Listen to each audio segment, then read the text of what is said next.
Which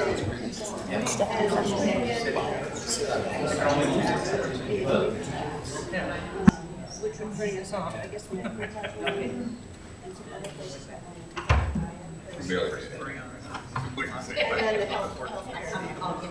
healthcare money, oh yeah. I didn't spend it.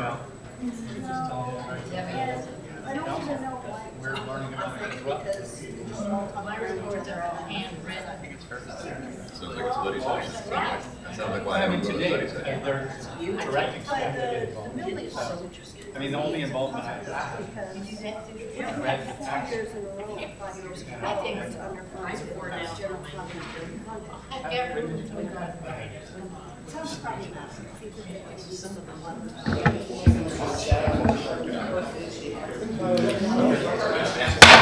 I call the meeting to order.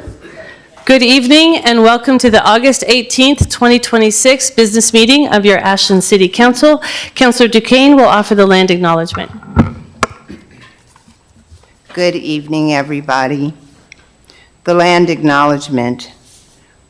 We acknowledge and honor the Aboriginal people on whose ancestral homeland we work, the Ikaroxam Band of the Shasta Nation, as well as the diverse and vibrant Native communities who make this their home today. We honor the first stewards in the Rogue Valley and the lands we love and depend on, tribes and ancestral lands in and surrounding the geography of the Ashland watershed, include the original, past, present, and future indigenous inhabitants of the Shasta, Tequila, and Athabascan people. We also recognize and acknowledge the Shasta village of Wakaka, where the Crow lights, that is now the Ashland City Plaza. And Councilor Kaplan will lead us in the Pledge of Allegiance.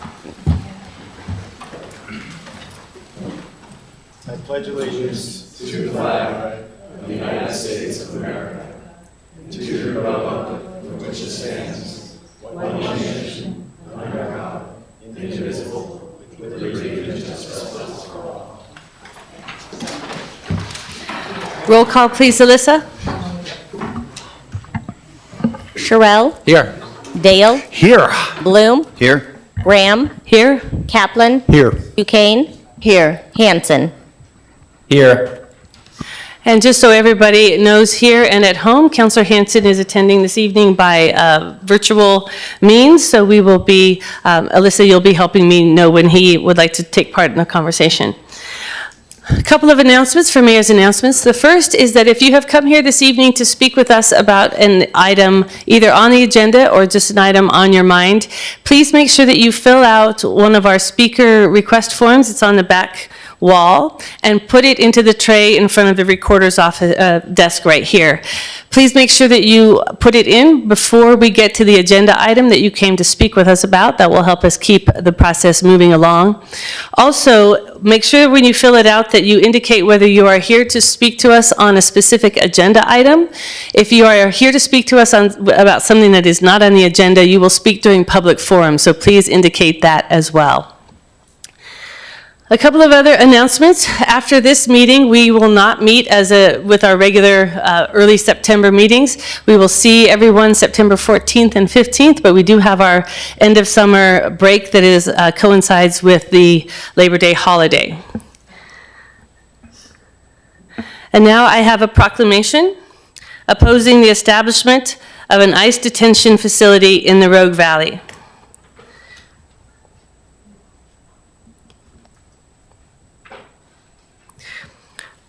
Whereas the public has brought to the mayor and city council their deep concerns regarding the potential development of an ICE detention facility in the Rogue Valley. And whereas the siting of an ICE detention facility in the Rogue Valley would impose material burdens on Ashland's public safety and municipal service infrastructure, including demands on police, fire, medical, code enforcement, water and sewage utilities, and road infrastructure. These services are all at capacity and are needed to serve the current residential and commercial population. An ICE facility would divert resources away from community needs and create operational risks and unfunded service demands.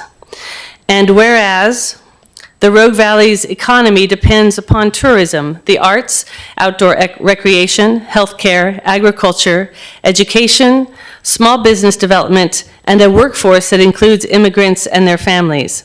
An ICE detention facility in or near Ashland would undermine the city's tourism-based economy by raising safety concerns for its necessary immigrant workforce, diminishing the area's reputation as a safe and welcoming arts and outdoor recreation destination, reducing visitor traffic to outdoor and artistic attractions, lodging, and small businesses, creating congestion, restricted access zones, and security-related closures that interfere with recreation and tourism mobility and discourage private investment in hospitality, retail, the arts, and outdoor recreation sectors. And whereas the regional airport plays a critical role in supporting local commerce, passenger travel, forestry, the arts, the outdoor industry, and emergency medical transport, an ICE detention facility in or near Ashland would disrupt airport operations, create heightened security restrictions, and impede economic development efforts tied to air travel and regional connectivity. And whereas the absence of meaningful oversight mechanisms for ICE detention facilities raises serious constitutional concerns, including due process rights for those detained, access to legal representation, and conditions of confinement consistent with constitutional standards. Now therefore, I, Tanya Graham, Mayor of the City of Ashland, Oregon, on behalf of the City Council, do hereby proclaim the City of Ashland opposes the siting of an ICE detention facility in the Rogue Valley, as it is incompatible with Ashland's local infrastructure capacity, economic development priorities, tourism, agriculture, community-defined strategic goals, and basic human rights and due process for incarcerated individuals. In Ashland, we are better together. Thank you. And we have two people who have signed up to speak on this issue. I appreciate that there are a lot of people here who have deep meaning for this, but please remember, there is no clapping or noise making out of the audience during our meetings. We have two people who have requested to speak. Brandon Polanco is, what you'll do is you'll have 2 minutes at the microphone there at the podium. You'll go first, and then I believe Emily Simon is on Zoom. And Councilor Duquesne, it looks like you had a comment to make as well. So that's the order we'll take it. Brandon Polanco first, and then Emily Simon via Zoom. Go ahead, and please tell us your name and the city in which you reside. My name is Brandon Polanco, and I reside here in Ashland, Oregon. I'm going to keep this brief. I just want to say thank you. Thank you from everybody a part of SRJAC, to the City Council, to you, Mayor Graham, for this proclamation. It's very meaningful in so many ways. Getting to be a part of SRJAC and getting to be a small part of this means a lot to me. And as a Mexican-American, fourth-generation American, to feel this sense of pride and connection to a town that I'm getting to call home is very, very humbling and graceful. So thank you to this amazing council, and to you, Mayor Graham, and to everybody, Allison, our chair, our co-chair, Sean. Thank you to SRJAC, and I hope to see what comes next. Thank you. Thank you. Emily Simon? Good evening. I want to not only thank this body and thank you, Mayor Graham, for issuing this proclamation and for following through on a direct action that we can actually take that puts meaning to our words regarding how we feel about our neighbors. And I also want to state that this proclamation is not the end of the road.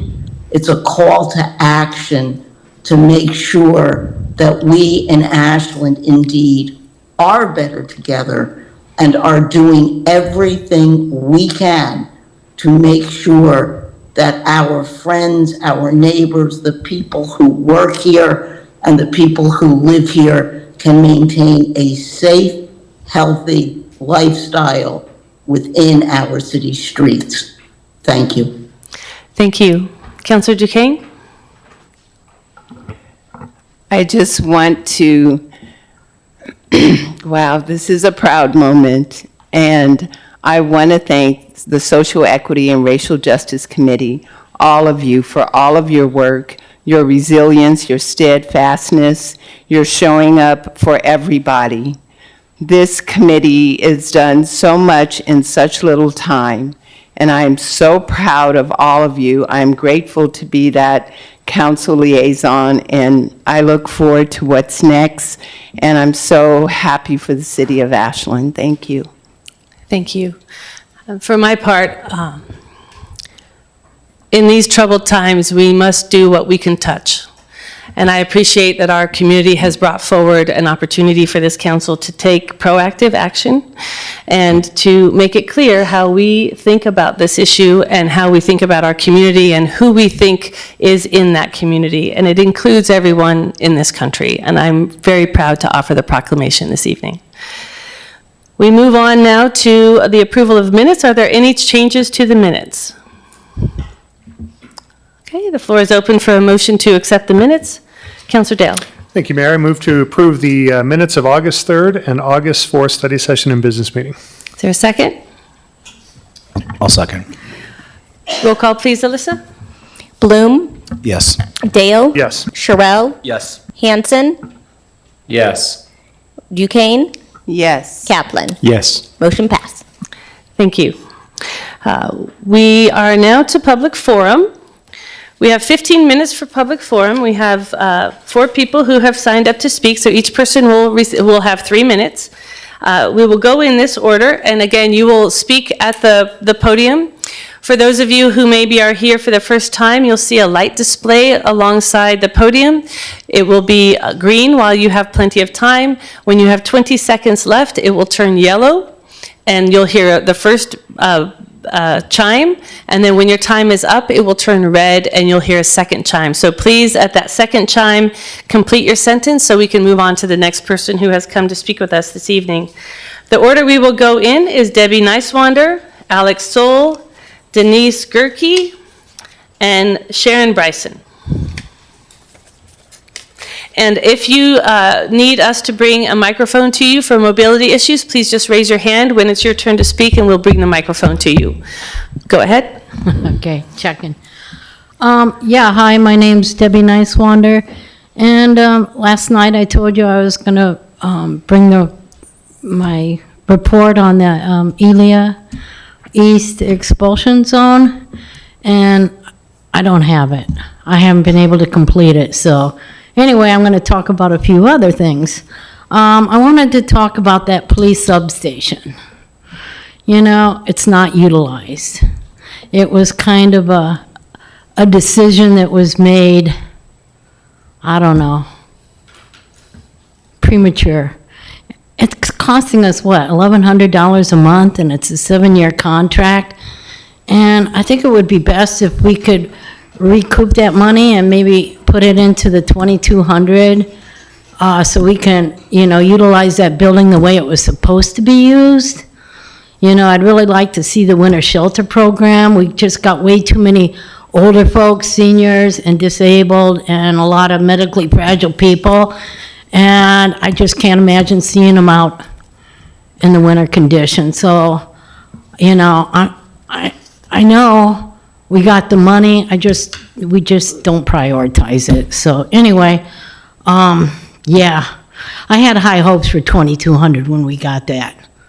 I was just super excited. I thought we were really, really, really going to help these folks out and move them into a better place.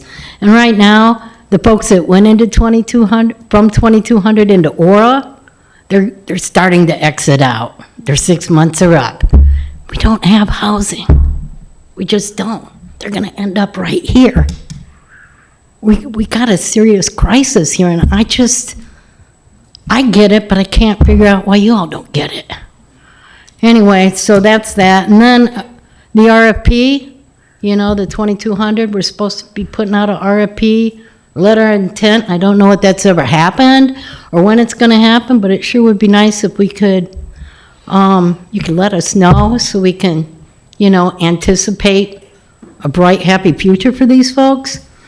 And Actually, that's all I got to say tonight. 35 seconds left. Hey, have a good night. Thank you. Alex Soul?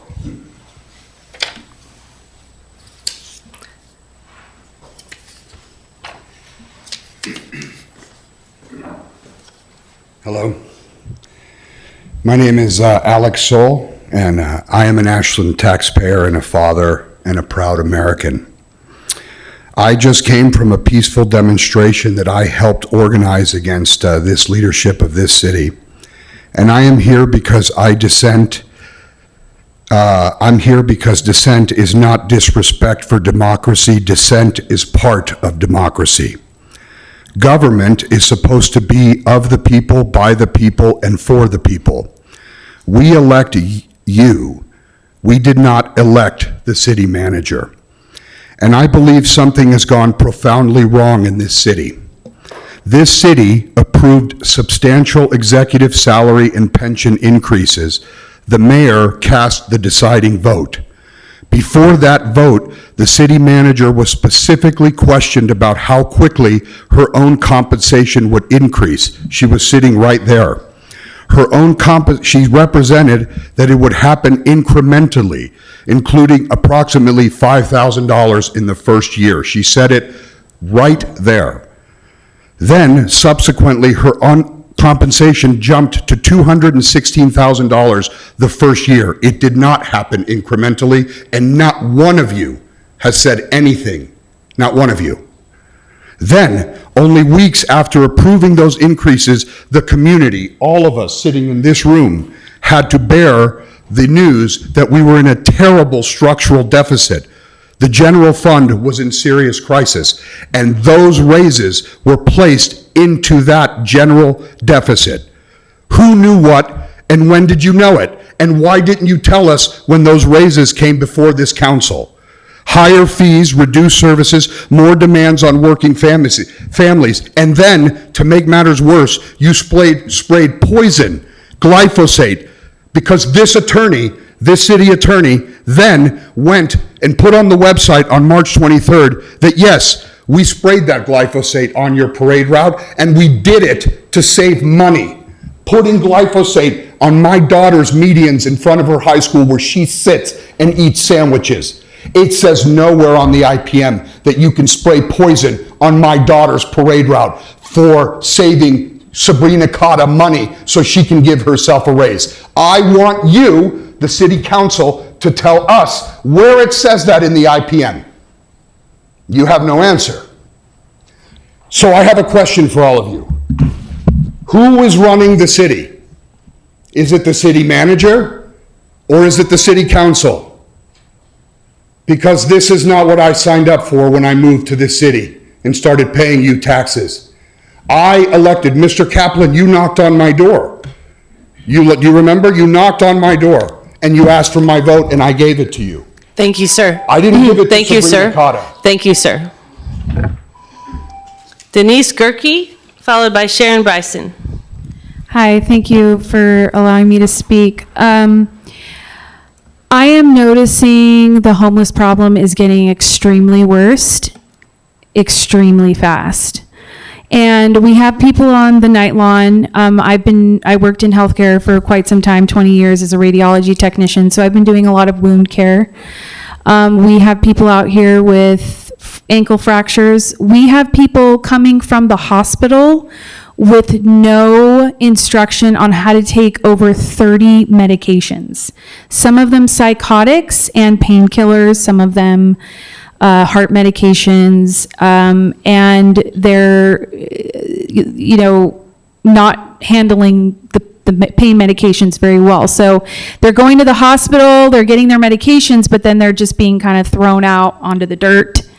And, everyone who is here among the homeless population is kind of trying to scramble and, help support the situation with not getting any kind of compensation for that, but also now being required to work 80 hours a month just for $300 a month in food stamps. This system is getting more and more broken the more and more I see it happening. I am noticing a theology that I think there is a mental space that city council and those that live within Ashland need to go inside and look at. These are human beings. You are a human being. We are the same species. I don't see a whole lot of that happening in Ashland. I've actually witnessed people drive up, get out of their beautiful cars, and tell some of the younger homeless people here that they care more about the dogs than they do about them, and get back into their vehicles. We have a growing theology of attacks on homeless people, and it's happening quickly. I'd like to move city council in really thinking about how we're going to handle the homeless population growing within the winter months. As a real estate broker, I understand a lot of evictions happen and a lot of homelessness happens around Christmas time or before Christmas time. So I understand that, this has been a hot topic, but it needs to be a hot topic. Because these things don't get better when we just kind of shove them to the corner and go, we'll deal with that later. It shocks everybody all at once. You'll have home invasions. You'll have serious injuries between each other out on here on the night lawn. So thank you very much.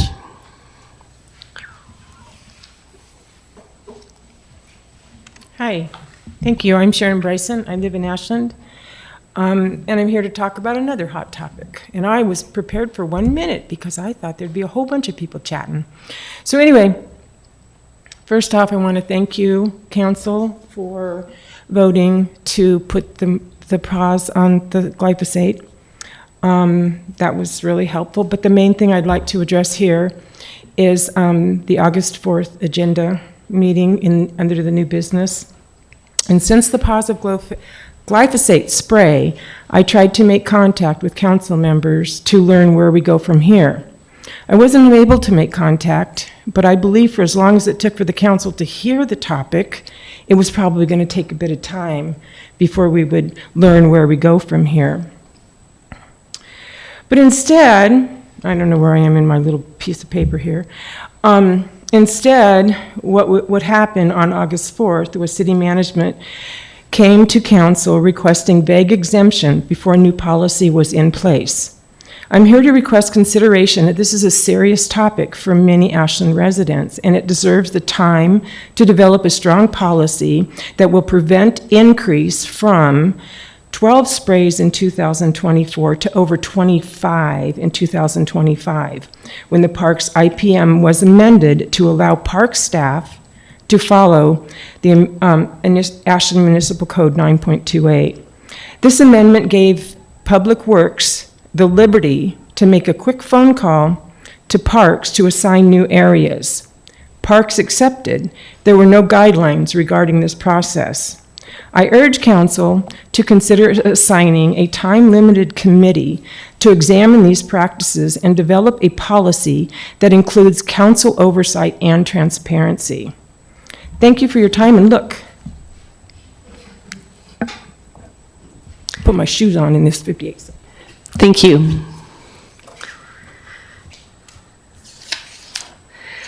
We are now to a public hearing. Public hearing and first reading of Ordinance 3307, implementing Oregon housing legislation SB 974 from 2025, HB 2138 from 2025, and HB 4037 from 2026. Jordan? Good evening, Council. I'd like to welcome up our Community Development Director, Brandon Severson, and Deputy Derek Severson. Brandon Woo, Goldman. because I'm sweating over here. I haven't even started yet. Brandon Goldman and Derek Severson. Thank you, Mayor and Council. Coming forward tonight with modifications to our land use code related to state mandated changes that are intended to promote the development of housing. So essentially, the legislature over the last 3 years has passed 3 major housing initiatives, all of which are recognizing the need and to address housing statewide. These changes are implemented in the draft ordinance before you to bring about Ashland's to modify our development review process to align with Senate Bill 974, House Bill 2138, and House Bill 4037. So this ordinance does modify multiple sections of the land use code. Essentially, the 3 main changes are streamlining the residential development review process. What it means in general is that more applications would be approved through a administrative type 1 review, and public hearings only occur when permitted through appeal, and we can get into some detail in a bit. Additionally, it expands housing opportunities. A new category of housing type, single room occupancies, is not necessarily new, but it hasn't been codified previously. Essentially, single room occupancies are housing units in which a dwelling consists of a room and either a kitchen or a bathroom, and the other facility being shared by a group of similar single-room occupancies. Again, I've got a slide on that later. We're also looking at modifying our notice process, our appeals process, residential design standards, and these all relate to clear and objective housing design standards for housing projects that meet those requirements. The newly passed state legislation reduces opportunities for appeal and requires that those standards in local codes be modified in order to be clear and objective. So the Senate Bill 974, as I mentioned briefly, if we get an application for a housing development, that initial decision is administrative. So in lieu of sending out notice to a neighborhood property owner or neighborhood and saying there'll be a hearing before the Planning Commission, the state law requires that for clear and objective housing applications, those are processed as a type 1 application and approved administratively by staff. And so there is no quasi-judicial hearing for that initial decision. We would still notify properties within 100 feet of housing development, and those recipients would have 14 days to provide comment to the city. The city would make a written decision with findings, and by city I mean planning staff. And the Planning Commission could not have an appeal hearing if the project is a clear and objective housing project, but they could still have hearings for non-clear and objective applications. So for instance, a variance associated with a housing application, that variance is discretionary in nature, defining that it's the minimum necessary, so those kind of reviews could be done through a hearing upon appeal. The next change has to do with subdivisions of property, and we call those performance standard subdivision. Currently, we process application for 10 or more lots in a 2-step process. The first being they submit a conceptual plan for the subdivision, and that gets approved. And subsequent to that, they would be in a position to file a final plan that shows all the final engineering and another review process. Through the change presented this evening, those would both get consolidated to projects that are for up to 20 lots. They could be processed simultaneously as one type 1 application. The Planning Commission on this review did suggest that it be a 12-lot threshold instead of a 20, and I've got a slide later about Planning Commission recommendations. I should note that the Planning Commission reviewed all of these ordinance changes and have recommended approval to the council, largely as they were found that they were consistent with the state mandated law. Councilor Chevelle has a question. Yes, please. Thank you, Mayor. Maybe back one slide, Brandon and Derek. Thank you both for being here. That in red, the PC recommended 12 lots from the state language of 20. Is there? So I would say there is no state language threshold. We currently have a level of 10, and we could have retained 10. But in going through these ordinance amendments as a local initiative, we saw an opportunity to increase that number largely because, for instance, the council and the planning commission approved cottage housing subdivisions and allow those up to 12 lots. So our initial discussion with the planning commission was, because cottage housing could be a 12-lot subdivision, and we have a threshold of 10, we're forcing it into a two-step process. So staff's initial recommendation was to increase it to 12. Through the deliberation and discussion with planning commission initially, that they determined that, well, could 20 be a potential? So that came back in the final draft ordinance, but upon review, the planning commission said, well, let's bring it back to the 12 threshold. Both are an increase over the existing 10, neither are mandated by state law. Okay, and we do have the right, for people that are listening, to give a less stringent standard, correct? Correct. Okay, thanks. So, and I should have introduced Derek Severson, who's our planning supervisor and works most frequently with current planning applications. So as we have questions in terms of process, he may be able to answer better than I. But I did want to note, for the state law does require for new 1 and 2 family developments of 20 or more units that cities cannot impose residential design standards. So as such, Ordinance 3307 makes targeted changes to sections of code that do require design standards. The state law 974 stipulates that those limitations on cities applying design standards is in place through January 1st of 2033.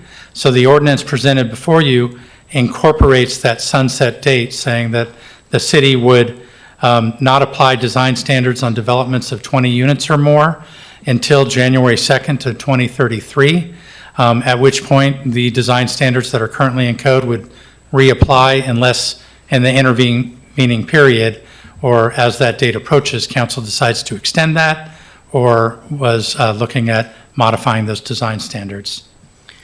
There's a question, Councilor Kaplan? Thanks, Mayor. Brendan, can you give us some context of what led to that sunset in 7 years? Yeah, so I believe that the 6 years? legislature was looking at really an emergency provision to create more housing in a very expedited way. And so much of this legislation from the state legislature was looking at how to remove barriers for housing development in the near term. So, you know, why they established a 7-year period, I can't answer, but they did establish a sunset, recognizing that over the next 7 years, with the relaxed design standards and processing standards, hopefully the state as a whole would start to close the gap on needed housing. Derek, did you have anything?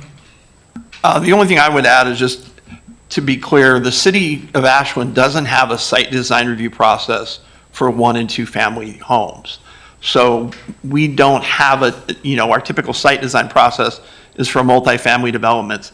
The change here is really affecting, there's a standard for single and 2 family that says they have 2 of the following, 12 features.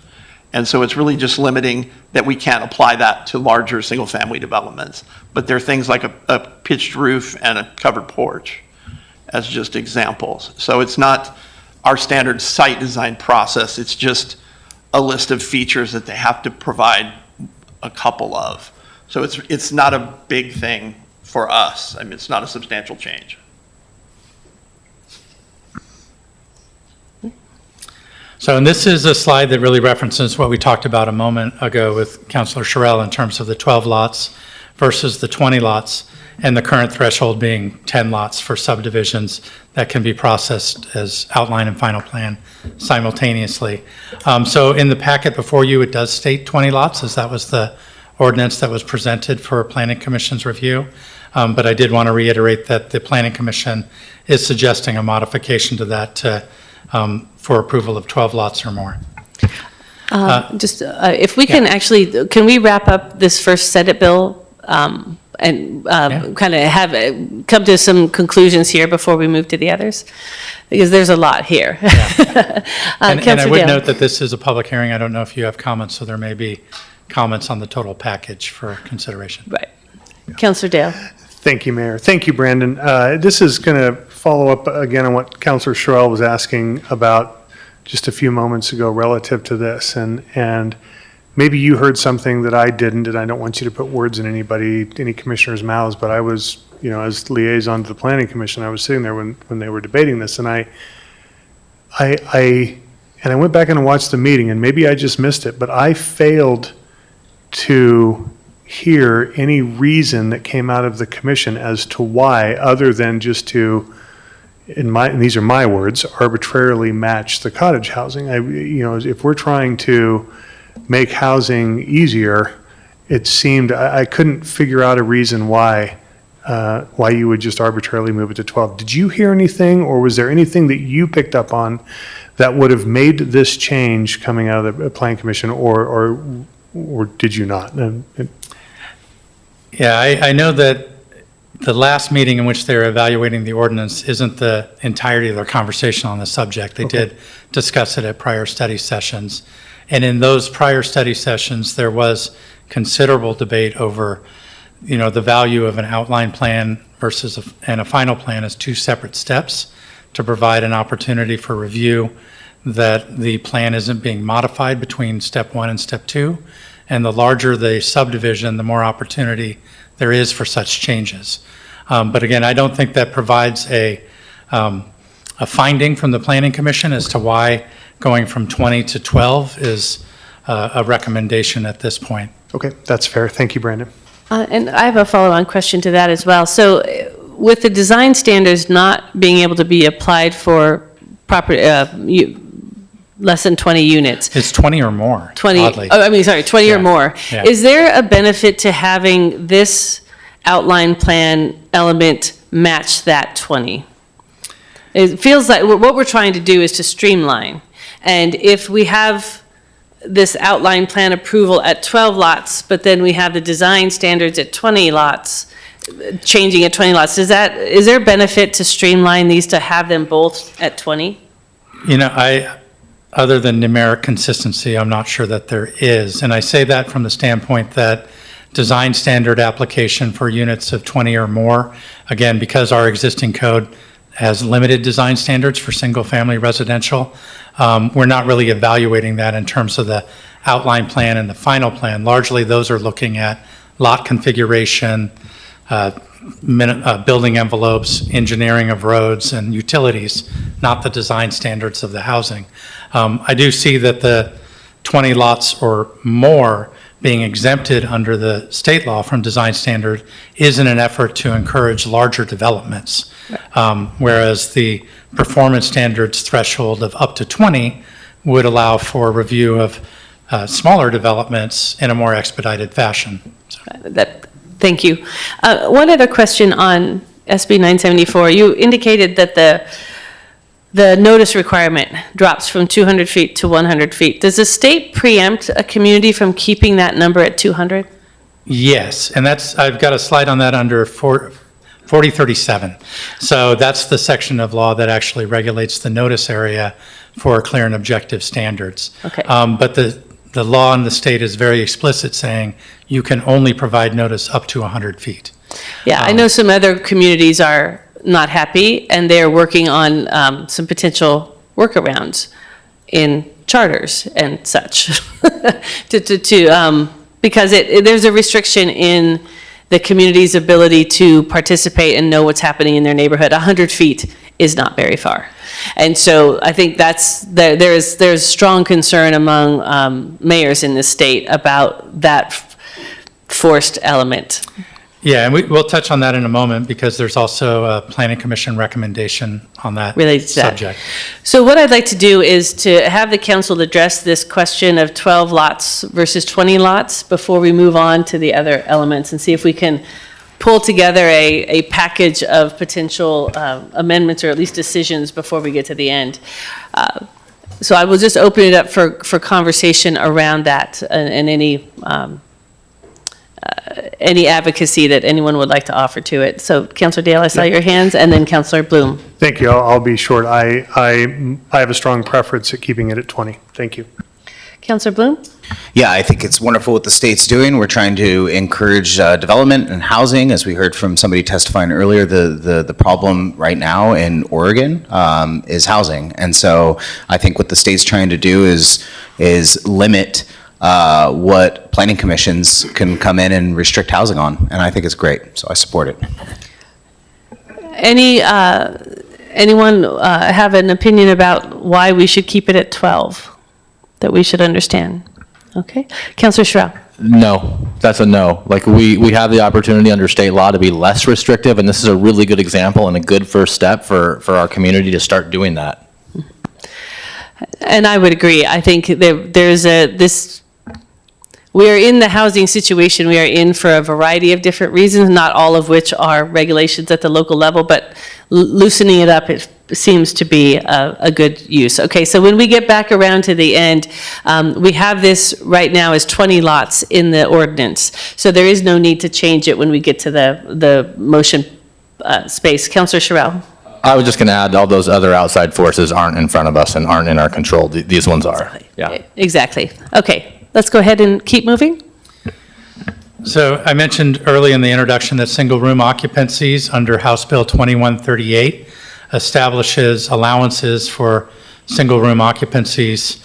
Essentially, on any lot that allows single detached housing, you can have up to 6 SRO units. In multifamily zones, it actually allows for 3 times the maximum density. So for example, if you could have, for instance, 4 3-bedroom apartments in a multifamily zone, under the state law and 2138 as implemented through our draft ordinance, you could have up to 12 SRO units on that same development, as opposed to, I should have said, so 12 instead of 4 apartments. It also establishes pretty clear delineations as what constitutes a single-room occupancy. So as you looked through the code, you will have seen a number of requirements, and I've got them listed here essentially with one staff recommended change, that under the section that all SRO units have to have access to sanitary facilities and food preparation. So essentially we can call that bathrooms and kitchens. Under the state law, they have to have access to both, but they can only have one of the 2 within their individual unit. And so it was recognized that this highlighted line, that which may be provided within the unit or as shared facilities, may be interpreted as allowing both within one unit, even though the section D below states a unit containing both private sanitary and private food preparation facilities is a dwelling unit, not an SRO unit. Such unit does not count toward the maximum number of SRO units and is subject to the density and development standards otherwise applicable. So the reason for that suggested change is just clarity in ordinance to align with state law. I would note that the city of Ashland, although we haven't had an SRO ordinance, we have historically allowed single-room occupancy units and with a shared kitchen, multiple units that are rented independently with that shared facility, just recognizing that it's a little different than individual bedrooms that are rented in a single-family house among roommates. The difference being is that they may have their private bathrooms in this configuration. But this adoption of 3307 would make it align with state law and clarify for anyone that these are outright permitted in all residential zones. So now we move on to the clear and objective housing review. This is House Bill 4037. And it does, as I noted, allow more applications to be processed administratively by staff. And again, it's only for housing applications subject to clear and objective standards, which I should say all land use codes should be constructed so housing is only subject to clear and objective standards. There are circumstances where a housing application may be asking for variance to increase density beyond the maximum allowance, or to be developed within a steep slope area. Those kind of reviews may not be clear and objective because they're site dependent and reference unique or unusual circumstances. But for the standard subdivision, each housing unit is subject to height, setback. They are very clear numerical requirements. As I noted, that they are administrative review, no public hearing, and this is a major shift from our current application process.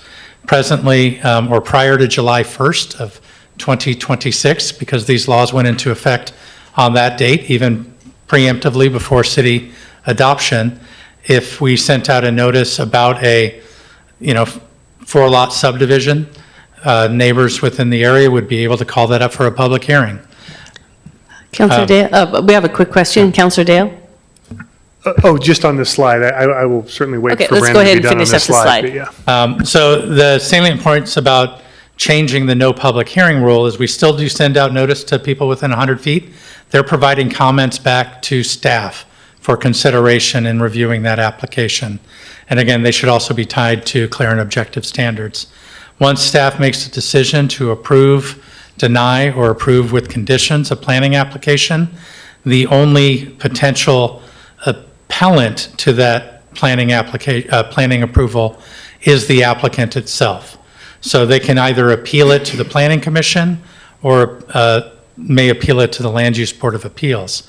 But there's not an opportunity under state law for neighbors to appeal that decision. So that is a substantive change and one that you may have heard a number of considerations from cities around the state as well. Councilor Dale? Thank you, Mayor. Yeah, Brandon, I wanted to pause on this slide because I think that this is incredibly important and is a very, very just a critical change to really understand the concept and drill down on what clear and objective is and why the state chose to do this.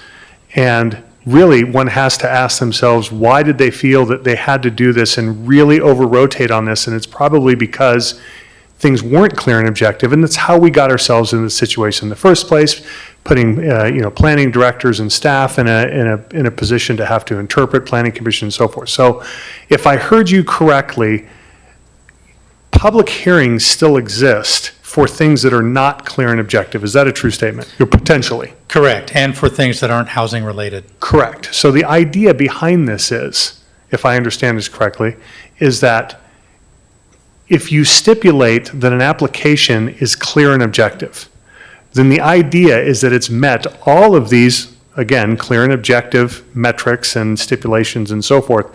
So we certainly want public comment on certain things, but the idea is if you want to comment publicly on things that are clear and objective, you start with your state legislature and where those rules are formulated in the first place. The idea is you need to have a hearing, I would think, if something is not clear and objective. But the idea of blowing past this, I personally think rightfully so, is because it's all laid out there in black and white for you in the first place. Is that a fair statement? Is that a reasonable way to interpret this? It is. Okay. I often think in the arena of analogies, and looking at this particular one, I thought of building permit applications. Currently, if somebody submits an application to build a single-family home, that house is subject to meeting all building and fire code. That review is done administratively by staff. The building official signs off on the issuance. There is no appeal proceedings for a neighbor to, essentially say that they feel that that house doesn't meet building code.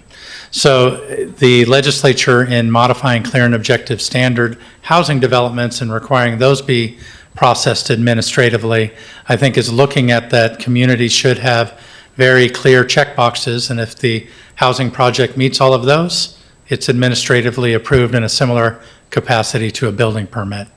Thank you. Councilor Sherrill? Just to follow up on that, thank you, Mayor. Thank you, Brandon.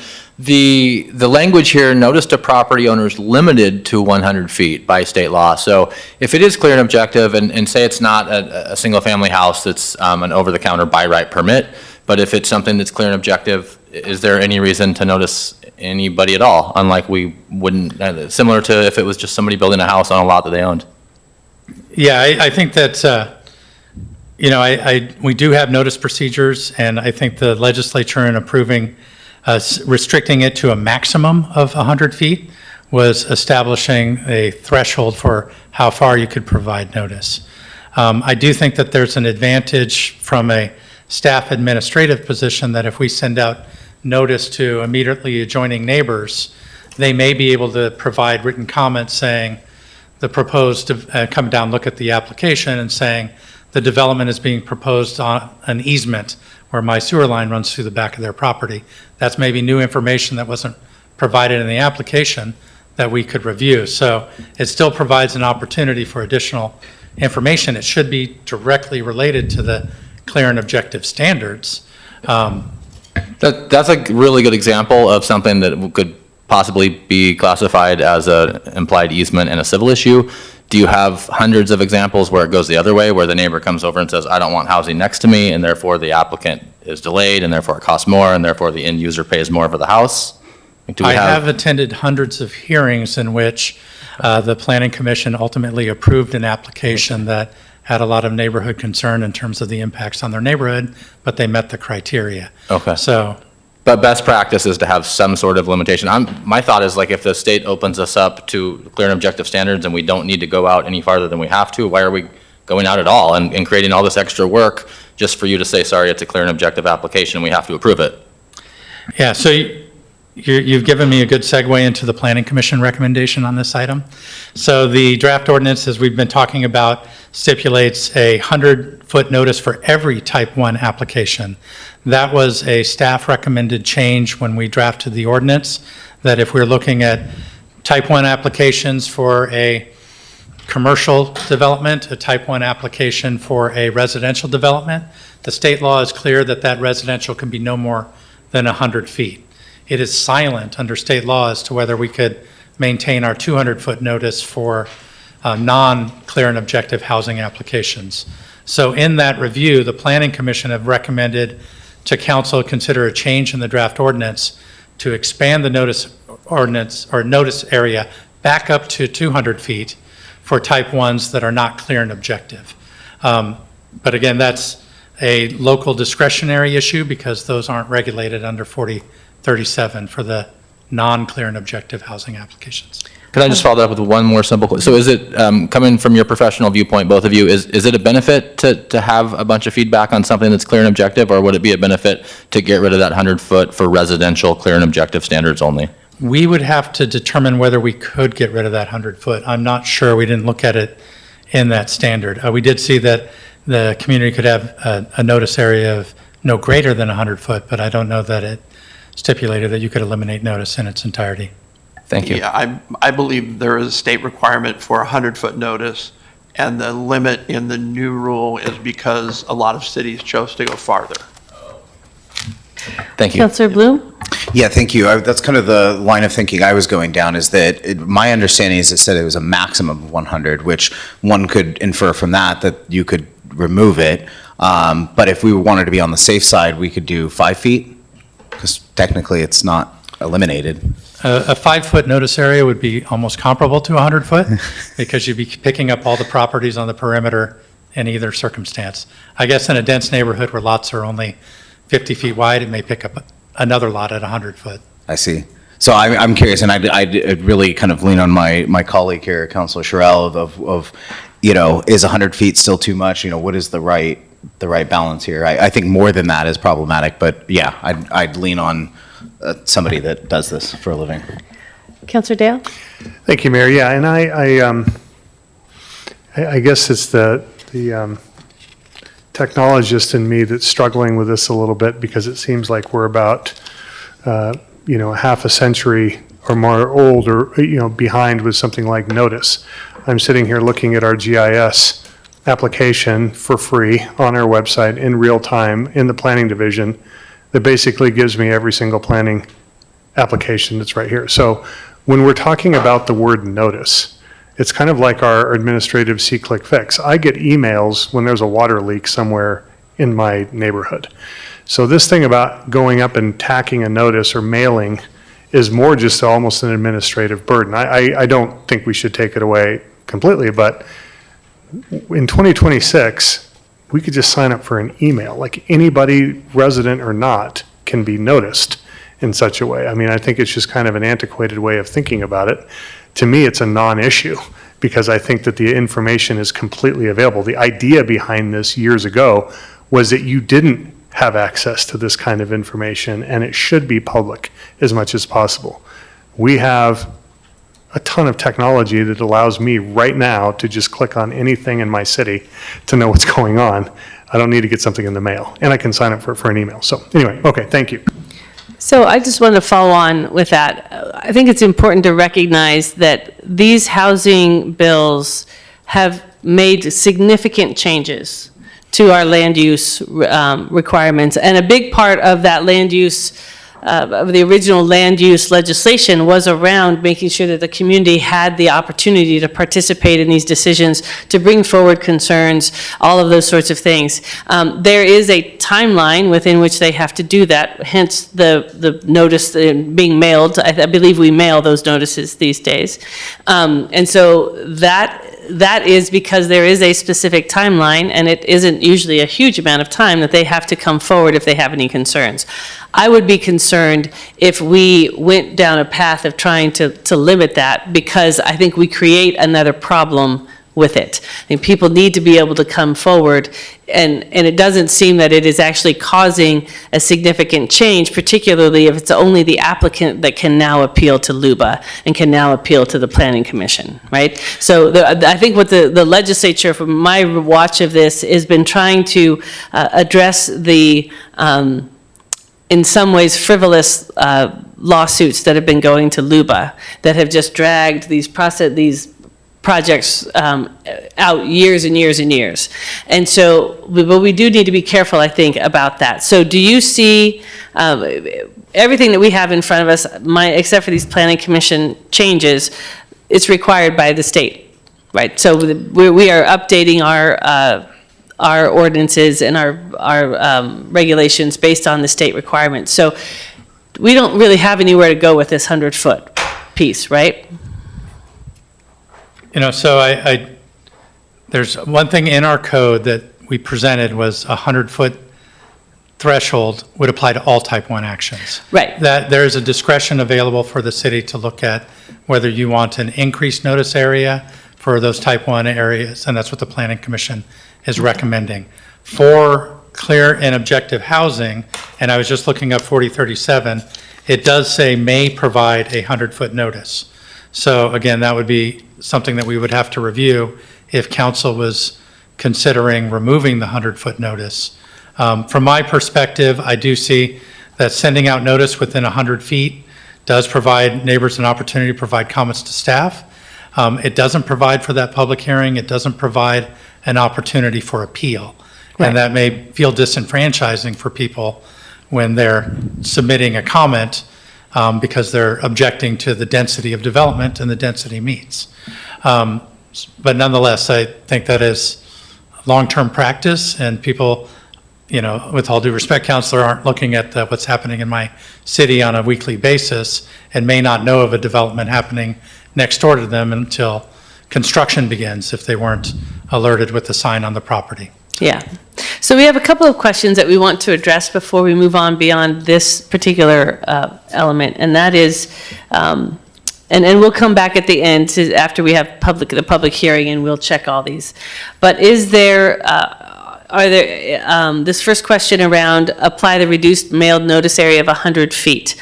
Are there any concerns about having that remain as standard practice, 100-foot notice for housing, type 1 housing applications?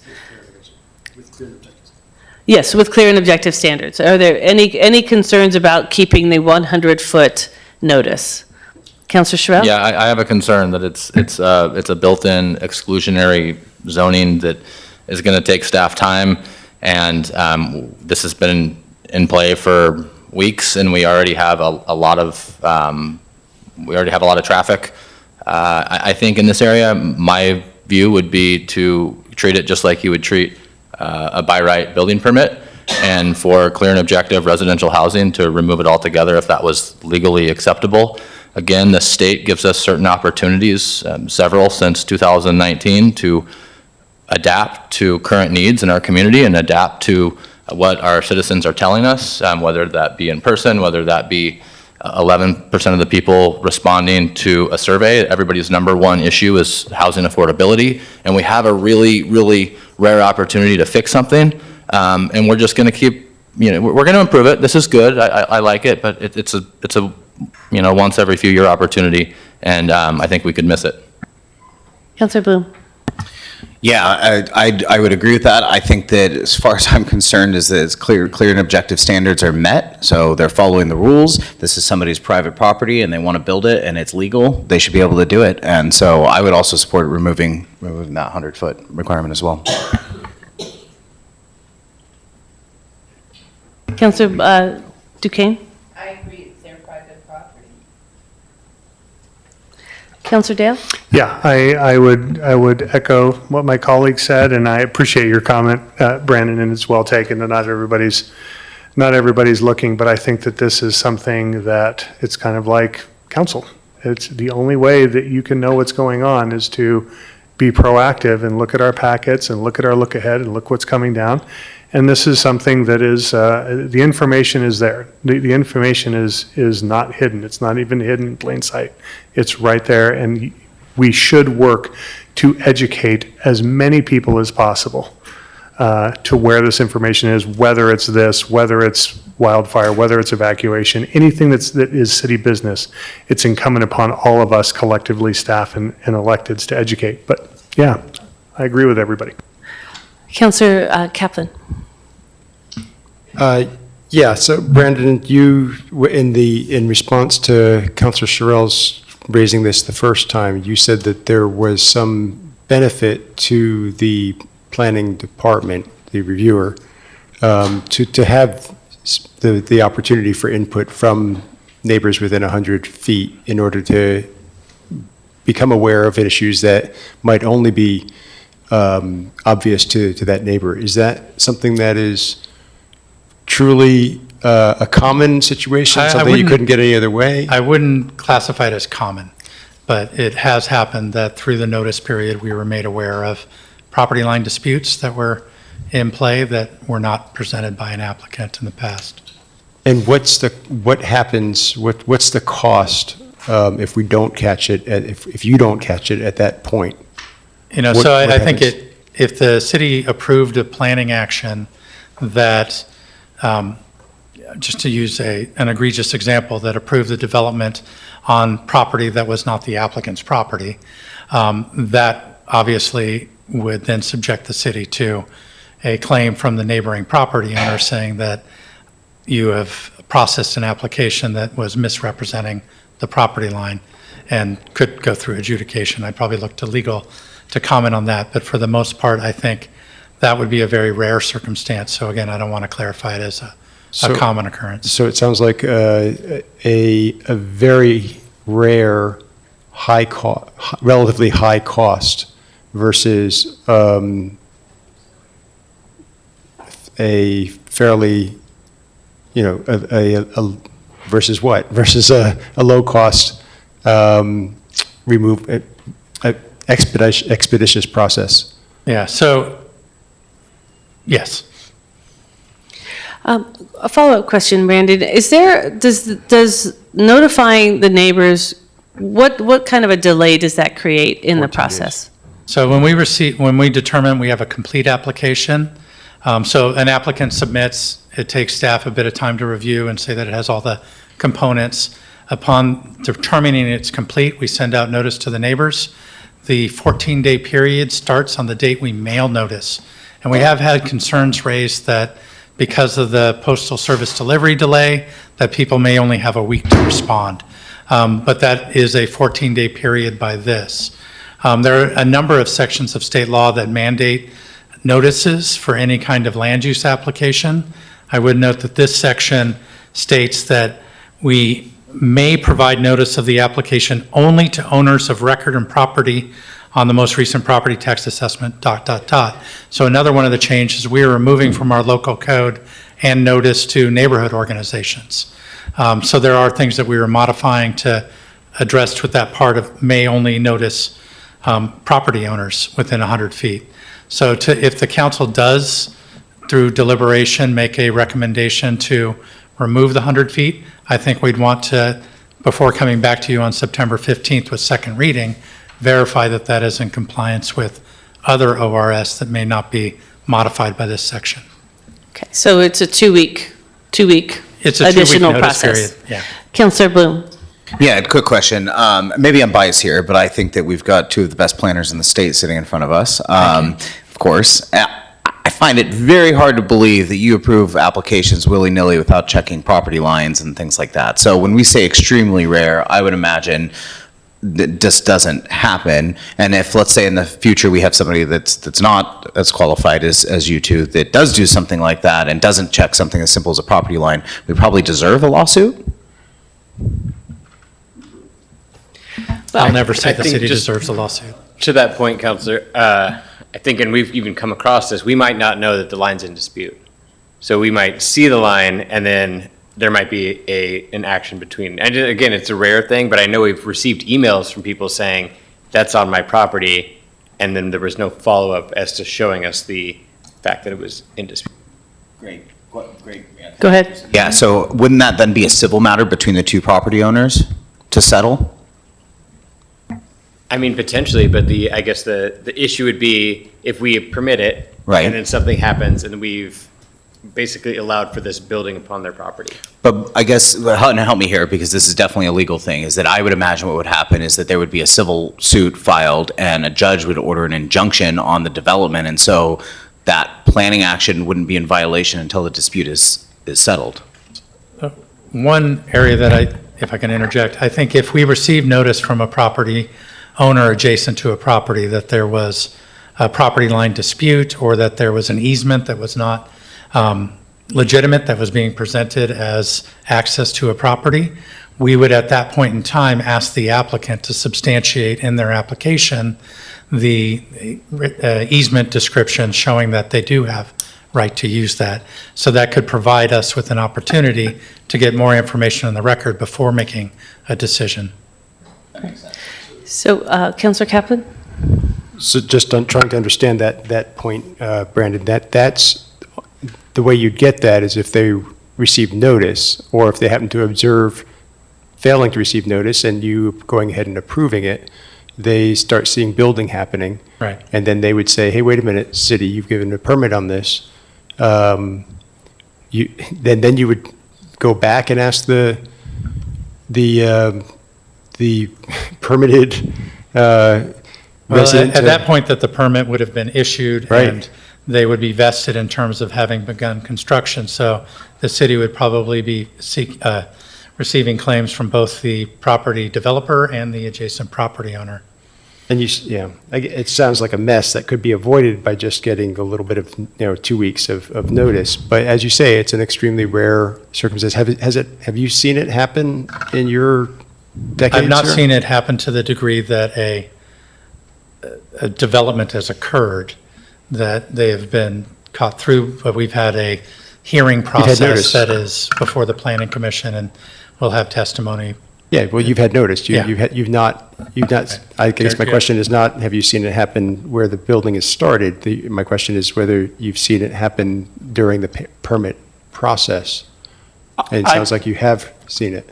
I've seen it happen where you have a building permit issue and the city chose not to require a land use approval, didn't send notice, construction started, a neighbor saw it, had not been noticed, appealed that to the Land Use Board of Appeals as you have 21 days from finding out about it, meaning you didn't receive a notice, so 21 days is when construction started, and they appealed and it delayed the project 12 years. Oh, God.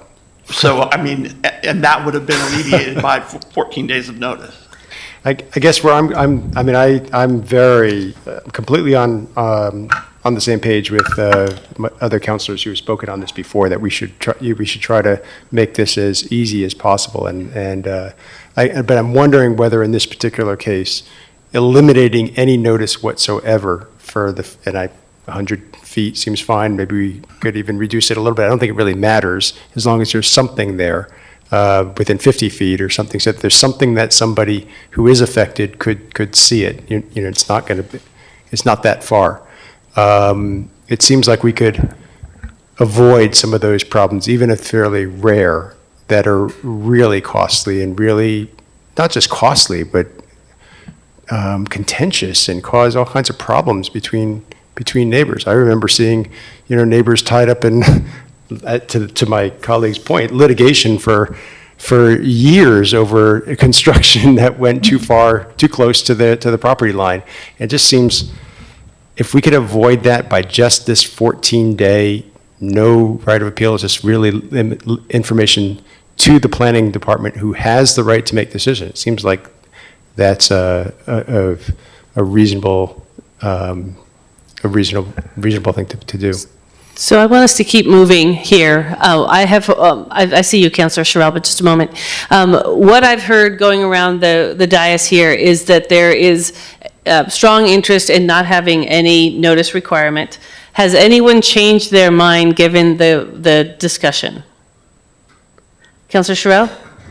I was just going to give some context, if I can. Go ahead. So a couple things. A lot of the notices that we're talking about that are theoretical happen between neighboring property owners on an over-the-counter by right building permit. If there's anything weird, like how are we going to access this? Is it steep? Do we need a variance? That wouldn't be the same conversation. That would be a different conversation. And before anybody builds anything in this city, a building official comes on site, they have to see the monuments corner to corner on the whole property. And you have to survey the property before you do this to be able to put up a string line for the building official to take a measurement before you pour any concrete. So we have lots of stopgaps in place. And I'm not saying that we have to eliminate this. I'm saying that this theoretical example that we're talking about, usually between a neighbor to neighbor and a non-clear and objective standard on usually something that's an over-the-counter by right building permit, does not dismiss the hundreds of emails that come in on applications that now people have no say on the clear and objective standard. So we're comparing apples and oranges on this. And I don't think we all understand the magnitude of how this is going to change planning and how much work it's going to put on our dear staff. So I would suggest that we don't quite know what that is going to be, because I think when people start to see building happening that they didn't know about, I think our planning department could still receive a lot of, of concerned community feedback outside of that process. But what I've heard here, I see Councilor Hanson would like to speak, but I want us to move on. It looks like we have a general consensus, but I do want to hear from Councilor Hanson. Yeah, thank you, Mayor. I appreciate the caution in leaving the notice in there, and that's all I wanted to say. Okay. So we understand that we would be moving forward with taking the notice out for those type 1 housing applications. And it will be up to whoever decides to put a motion forward at the end. The next question is around retaining the city's existing notice area of 200 feet for all other type 1 actions. Thoughts about that? Or questions? Councilor Sherrill. Is it recommended to be 100 feet? The draft ordinance before you shows a 100-foot. We were looking at aligning all type 1 under the same administrative process.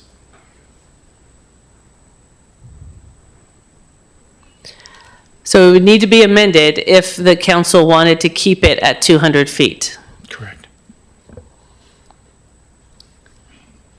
Clarification, Mayor? Yes. Or I guess maybe to Brandon. So the discussion we were having before was only for type 1 clear and objective residential goal 10 applications. This is different. Correct. So can you speak to that so everybody understands, please? Yeah, so distinction, the residential clear and objective standards, the state law says that the city may only notice property owners within 100 feet.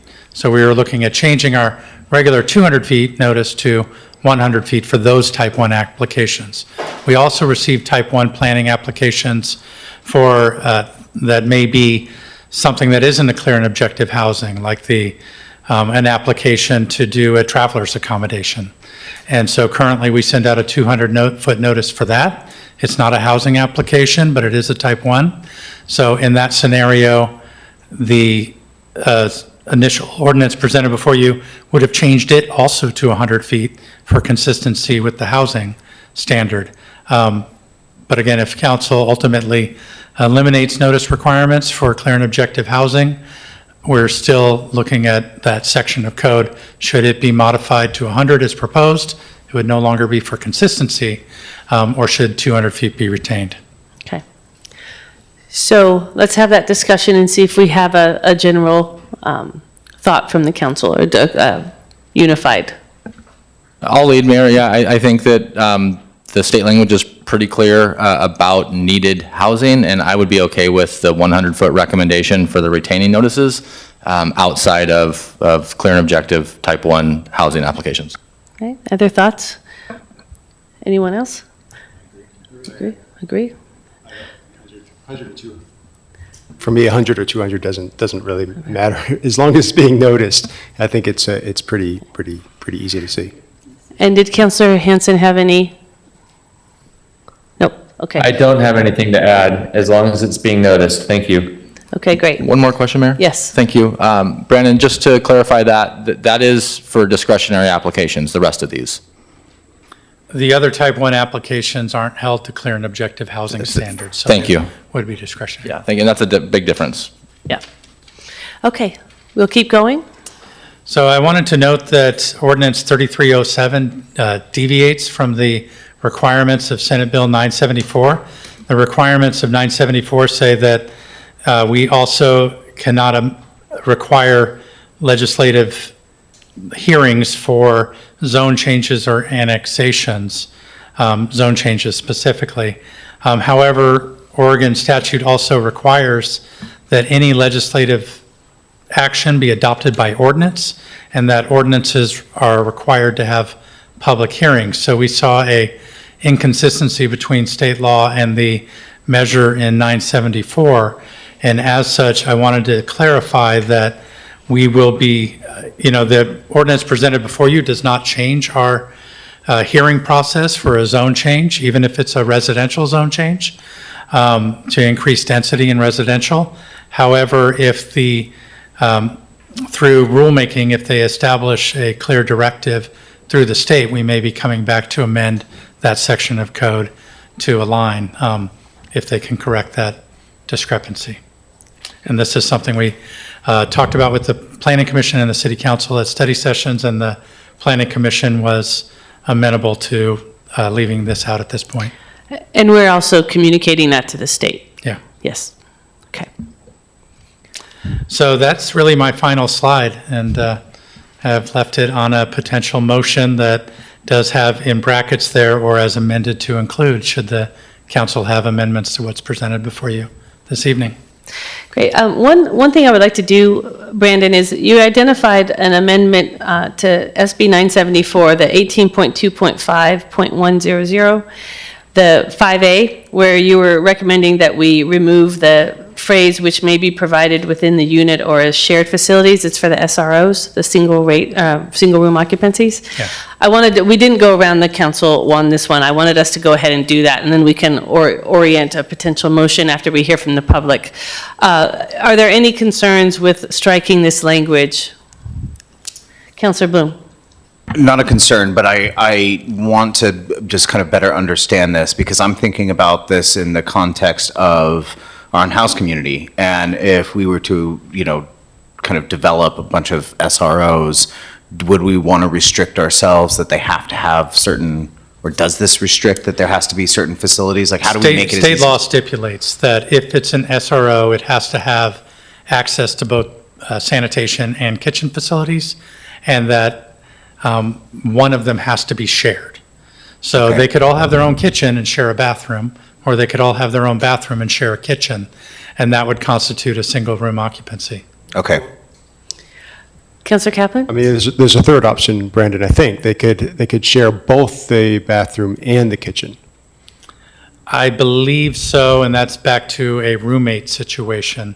Right. But still, I mean, that is a third option. So everyone wouldn't have to have either. They could have no more than a shared bathroom or a shared kitchen, but it doesn't say that they must have. Correct, these- and section B there does state that an May. SRO may include private sanitary or private food preparation, but not both. And it goes on to say, At at least one of these facility types must be shared among the units in the SRO. But again, it could be both. So that is a third option that. So are there any concerns about removing this? Councilor Bloom? No, I was just going to say there's a particular apartment complex that I'm thinking of that that's the situation, right? Is it's 4 rooms and a shared kitchen and Shared bathroom. kitchen and bathroom. And that goes back to the history of how we've approved them in the past, even though there Got wasn't it. state legislation. Okay, great context. Thank you. Okay. So any concerns about striking this language?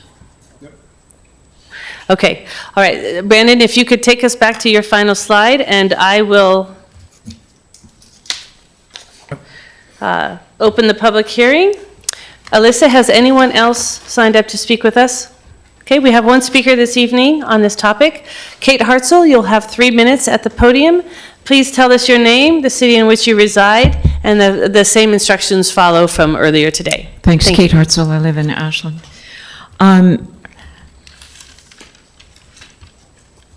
I want to say that there is no guarantee with all these changes that we're going to get affordable housing. Okay, let's start there. There's no guarantee, and I sat through and worked on many changes, some with Brandon even, back in the early 2000s, to try to get affordable housing by changing some of our laws. And what I saw through that experience is that you get a pittance of affordable housing, some of it promised and not delivered for another 20, 25 years. So just please keep that in mind. The other thing is, I'm not in the business of real estate, as is Councilor Cheryl, or construction. But the lobbyists that brought this to bear at the state level, most of them were. There may have been some housing advocates there, but this was by and large led by the real estate industry and the construction industry. That's not a bad thing, but it's important to keep it in mind, both there and here, as those voices weigh in and those interests weigh in.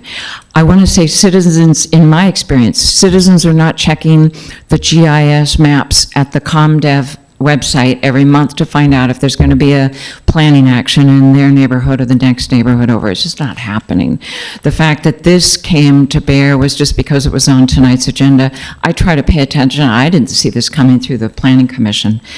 I'm saddened by the discussion that would suggest that we put the burden on residents to track financially motivated activity in our community, and also saddened that what it means is not only taking away the opportunity to appeal, the opportunity to have a public hearing, but also the opportunity to have notice. I mean, I guess part of me is sitting here in aghast, but part of it is also knowing that y'all are going to have a lot more work, because people are going to continue to raise their voices in town that they feel shut out. And cutting off notice is one way to signal to them that you want to shut them out. The burden that's going to be placed on ComDev staff by that kind of response, as Mayor Graham noted, is going to be real in the face of increased applications. So you help staff by allowing the community to have notice about what's happening while they're in the midst of trying to process the changes that your changes bring about. I also wanted to bring to your attention the news article, the Ashland news writer Craig Brian. Thank you for putting a good article together. It raised my understanding that this was even happening. Commissioner Leninger from the Planning Commission was cited in that article of looking at alternative strategies. I believe they're going to have another study session. They have spent hours on these changes. You all are just spending maybe 1 hour. Please respect them. Wait for finalization before they bring to you some creative strategies. Thank you. I will close the public hearing, and we will open this up for deliberation and a motion, but I wanted to just provide a bit of an overview of what we came to with our earlier discussions. That the outlined plan approval requirement of 20 would stay in as written, and so there would be no need to amend that. There would be a need to amend SB 974, 18.2.5.100, where we would remove that language that staff recommended, which may be provided within the unit or as shared facilities. And then the council would also be looking to amend HB 430, the element from HB 4307, removing the 100-foot notice if it is legal. And then the last change was keeping the other type 1 notices at 100 feet, but that is already what is written in the ordinance, so there would be no need for an amendment there. Does that sound accurate? Staff? Okay, all right, so with that, I will open the floor for a motion. Councillor Kaplan? Question. You can still ask questions. Question for staff. Yes, go ahead. Yes, thanks, Brandon. A question for you about the Planning Commission. I mean, my understanding was that the Planning Commission recommended approval of this with 2 amendments, and I read the article as well, but I didn't understand that, the Ashland.News article that Kate Hartzell referred to, but I didn't understand that to mean that the Planning Commission was going to continue deliberations on this and come up with something completely different. I thought it was a Yeah. different issue that they're talking Yeah, about, so which is the 2 hillside. ordinances were presented to the Planning Commission the same evening. Ordinance 3307, which is the one before you this evening. Ordinance 3309, the Planning Commission directed that come back to them Right.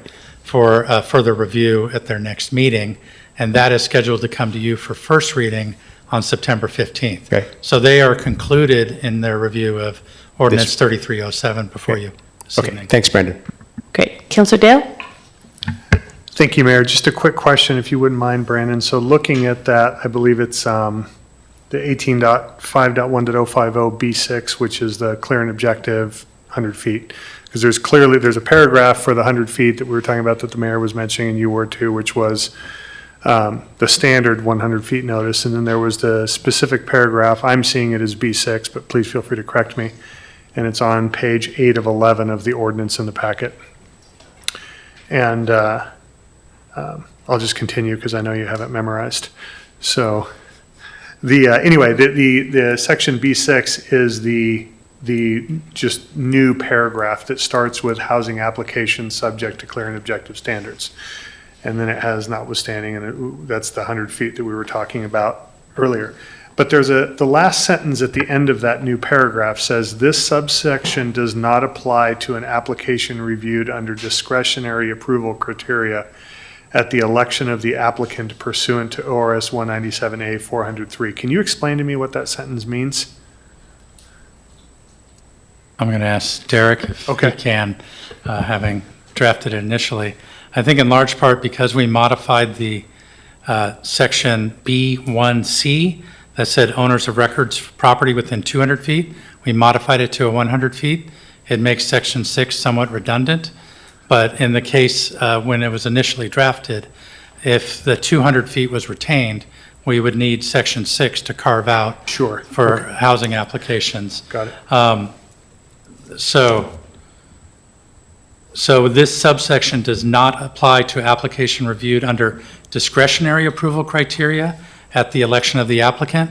What that means is essentially if an applicant was asking to vary from the clear and objective standards in order to essentially build within a setback area and ask for a variance. Couldn't have their cake and eat it too. That is at their election, and Got it. therefore it doesn't apply. Understood. So. Yeah, thank you, Brandon. That makes a ton of sense. Okay. Any further questions from council? Okay, the floor is open for a motion. Councillor Dale. Thank you.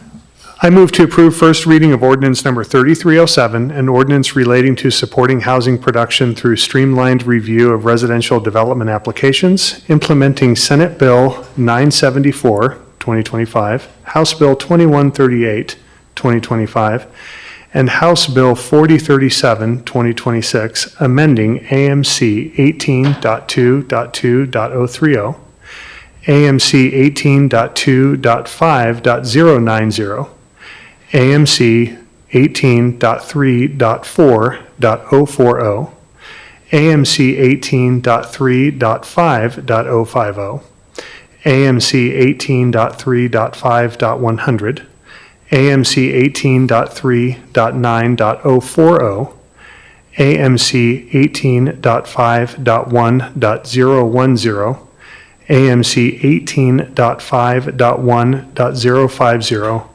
AMC 18.5.5.030, and AMC 18.6.1030. Councillor, I think you may have skipped past AMC 18.6. Is that correct? Yeah, I was just. If you could just pick it up at AMC 18.5.5.030. Sure. Okay. AMC 18.5.5.030, AMC 18.6.1.030, and adding AMC 18.2.5.100. I'm going to pause there to make sure that that looks correct because I'm about ready to amend. Okay? Yeah, it does. And to amend Section 3, 18.2.5.100 B5A to read, every unit must have access to both sanitary facilities and food preparation facilities, period, end sentence.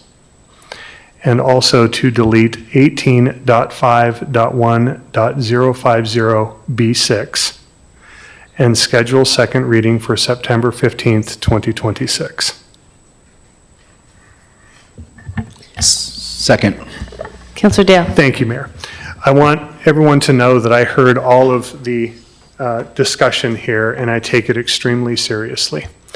And we spent a lot of time up here talking about what-ifs, and a lot of those what-ifs are extreme edge cases, some are not. But one of the things that I stew on greatly up here is the what-if this had all been considered 30 years ago. Would we have this housing issue now, or at least a lesser of a housing issue? There are a lot of factors that go into a lack of housing and housing affordability. And this is one major thing. And so I understand the noticing, and I understand that it feels like we are trying to shut people out, and I disagree. I understand that it's a change, but there is information out there to be found. And one thing, furthermore, that I absolutely consider in everything that we decide up here is this going to break the city of Ashland? Is it something that's going to be irreversible or irrevocable?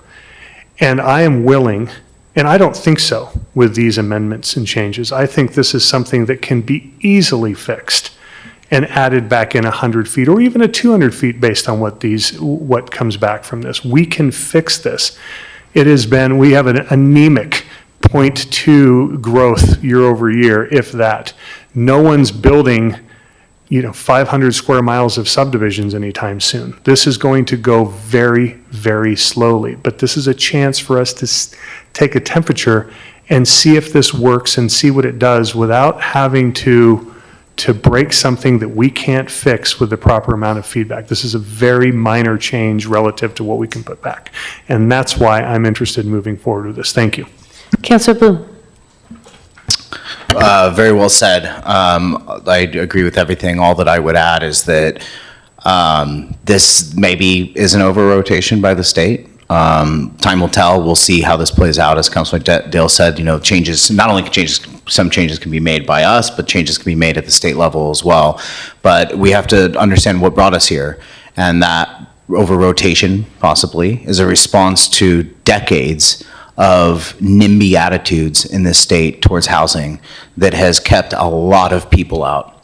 A lot of people, a lot of young families, a lot of people that are economically disadvantaged, a lot of people of color, a lot of people from other states that would love to live in a great community, great state like Oregon, but there's no housing for them, or it's cost prohibitive. So I think what the state is doing, they're finally doing something that actually has a real impact on people's lives. I feel like they've not been doing that for a while. So I'm really happy to support this. Further discussion, Councilor Duquesne? I appreciate this presentation. I appreciate my colleagues. I want to just make a statement that I agree wholeheartedly that this streamlines and can get us closer to yes. Are we going to grow exponentially in a matter of years or months? No, because we have been growing flat. I think about what Councilor Dale said. If we would have had this years ago, where would we be now? I'm glad the state has stepped in. I'm hopeful that we're going to be moving forward. And something that was mentioned earlier, being on council, I know more about wastewater treatment plants, houses, electric than I thought I'd ever know. So I can't speak for council, but I take hours, days into research and looking into this. I speak to only a colleague, because I can't speak to you all, but when things pertain to something I don't know and somebody knows better, I go to that person or that individual. So I spend months, hours reading, dissecting, researching, so that I can come as prepared as I possibly can. So I appreciate all of the work that we've all done, and I appreciate the state stepping forward. Let's see what happens. Thank you. Councilor Kaplan?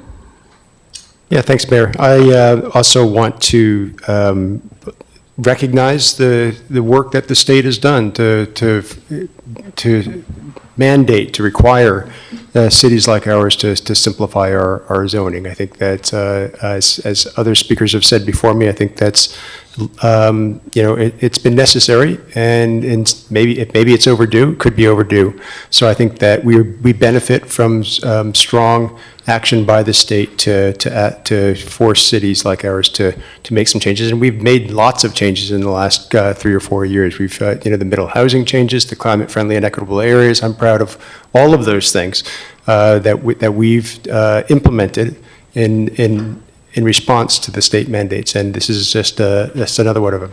I appreciate the perspectives of my colleagues about the 100 feet notice. I have a slightly different view on the relative costs and benefits of that, but that's not going to prevent me from supporting this important change to our land use code. So thank you very much. Thanks to the staff for all the work on this. Councilor Sherrill? Thank you, Mayor, and thanks, staff, for bringing this forward. Just appreciate the comments from the community, and I would ask that the gallery look around and see what age we are and what color our hair is. We're 50% tenants, we're 50% owners in this city, and I feel like the tenants or the people on the margins are less represented, so sometimes we have to sit up here and take spears.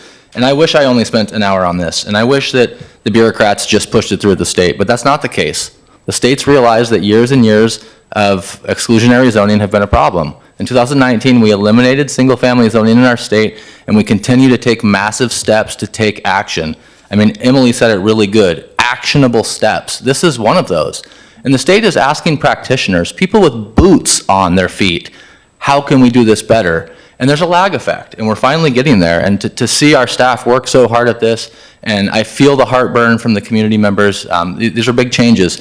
When we eliminated single-family zoning and allowed a duplex in every single zone in Ashland that allows a residential house, like, the world didn't end. We actually got houses, we got more neighbors. If we look at the data, okay, if we look at the last 20 years, we used to have a 50% head start on values of our neighboring communities. That's eroded to 15% today. Our neighboring towns are growing, not just people, at values. So neighborhood charm, where are people gonna park, my property values, all the things we're trying to protect, we're hurting ourselves. Like, this is a golden opportunity, and it's gonna sting for some of us, but I'm just proud to be with such intentional people, and I'm so proud of the work our state has done. I mean, it gives me chills just thinking about this. I plan to support this, obviously. I think when we're up against a serious crisis, we have to move at the scale of the crisis. And I think as we go forward, I have some questions about when we operationalize this, what will end up being the easier run for our staff and the easier run for our residents. But there is, neither pathway has zero risk. And after this discussion, I would rather take the risk that says we move faster, and if it doesn't work, we adjust, rather than moving forward with maybe more caution than is required in the moment. So I appreciate staff's work. I know these are major changes in our code, and I know what it takes in order to make sure that we are moving the state's mandates forward in an appropriate way at the local level. If there is no further discussion, roll call, please, Alyssa. Duquesne, Yes. Kaplan, Yes. Bloom, Yes. Dale, Yes. Sherrill, Yes. Hanson. Yes. Motion passed. Great. Thank you both. We are now to ordinances, resolutions, and contracts. Before we get there, given the depth of our budget, or our agenda this evening, I am expecting that the League of Oregon Cities member vote is going to get moved to the third position under new business. We do still have one more meeting that we can take that issue up and still address it ahead of their deadline. So anyone who is here who is looking to participate in that, just know that that will be the third element under new business. And now we move on to approval of a resolution establishing an alternative procedure for sale of city-owned real property. Jordan? I'd like to welcome up our Assistant City Attorney, Carmel, to present. Hello, Mayor and Council. I put together a resolution for some background. Some of you might recall when we passed our real property ordinance, there's a specific statute that allows for an alternative procedure. It kind of allows cities to fast track classes of property. In Ashland, we have a few properties, like I put in page 3 of the resolution, that showed this really odd, undevelopable, kind of why do we have it properties. So I put together a description of what would fit into that. Basically properties that are small, isolated, constrained, and where the sale of these properties are necessary or convenient for the city to get rid of them. Those simply being like not having to pay for the maintenance, not having to pay for the extra insurance.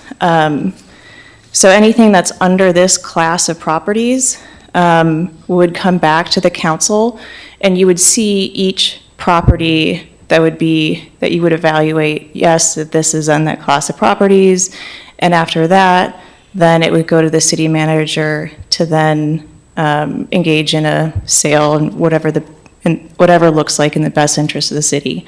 For that section, I kept it broad because there might be a variety of, there might be some reasons to have flexibility for that.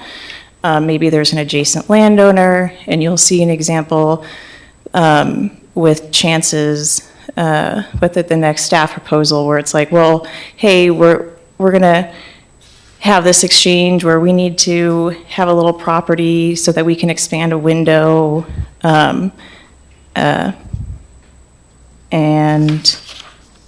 with that, I will leave it open up, turn it back to the mayor. Questions?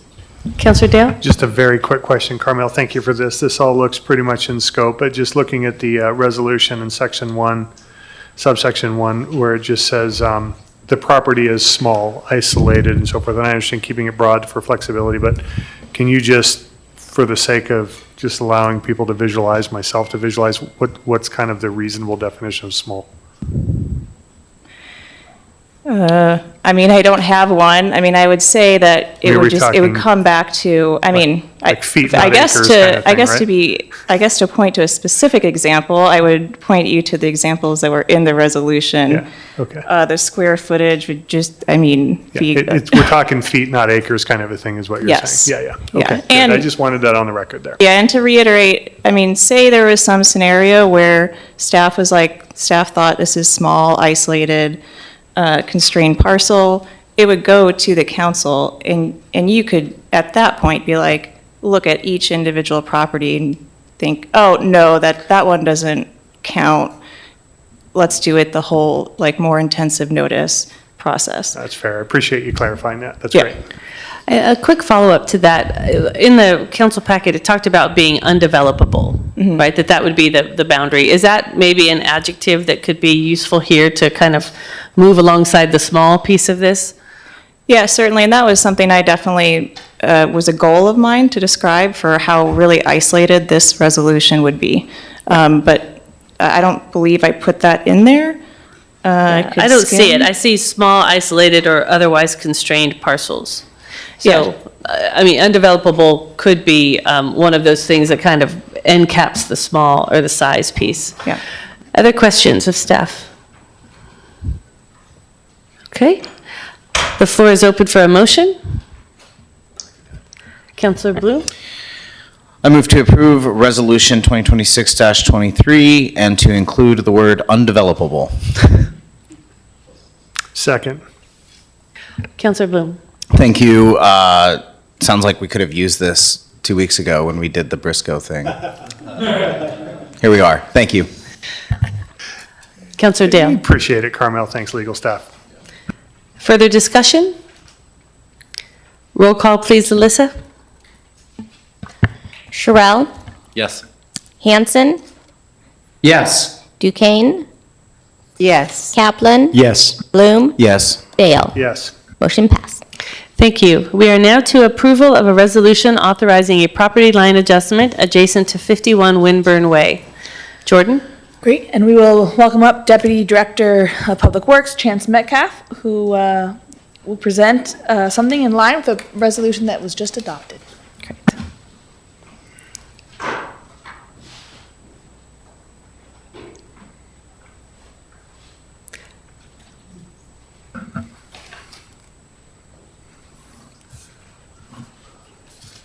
Hi, Mayor and Council. If you can go ahead and, yep, there you go. I got Thank you. you. Hi, Mayor and Council. Before you tonight is a resolution to approve a property line adjustment adjacent to the community development building between the city and Kenny Living Trust. The adjustment will provide the required setback for future window improvements to the community development building and resolve the location of existing utilities by incorporating that infrastructure into the city's parcel. As part of the adjustment, approximately 341 square feet will be transferred to the city, while approximately 518 square feet will be transferred to Kenny Living Trust. Overall, this creates a more functional property configuration, addresses the existing utility placement, and maintains compliance with applicable land use requirements. Questions? Okay, if there are no questions, the floor is open for a motion. Councilor Bloom. Sure. I move to approve Resolution 2026-22, authorizing the city manager to execute a property line adjustment as shown in the property line adjustment map. So Mayor, I'm sorry, I'm going to interrupt. I'm sorry. I know what you're going to, That we should open a public hearing for the Yeah. item. Yeah. So as part of the new process, one of that would be open it up, and we do have time. So we would open it up and see if anyone wants to speak as to the land swap. Okay. All right, so Alyssa, has anyone signed up to speak with us on this? No. Okay, I open the public hearing. I close the public hearing. Councilor Bloom. I move to approve Resolution 2026-22, authorizing the city manager to execute a property line adjustment as shown in the property line adjustment map. Second. Councilor Bloom. Cool.